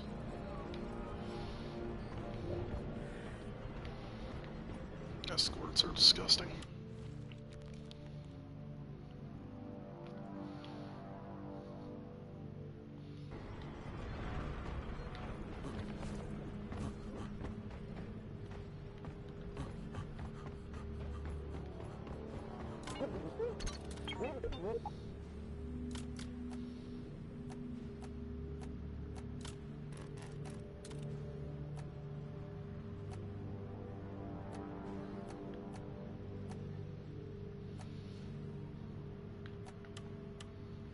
Hell yeah. Give me that sweet brew already.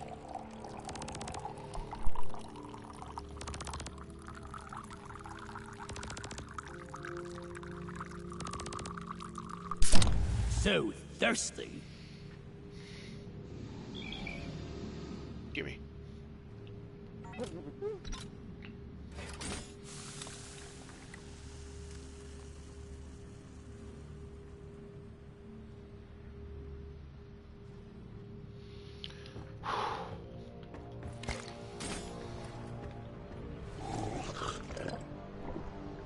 I don't remember what this one does. Yeah.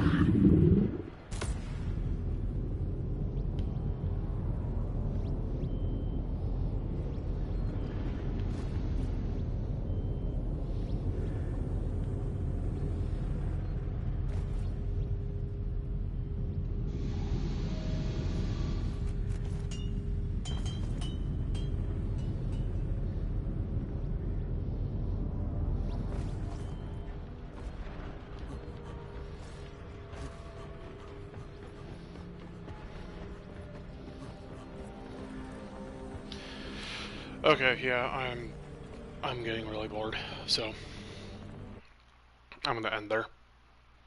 My rant was finished ages ago. So that's about it.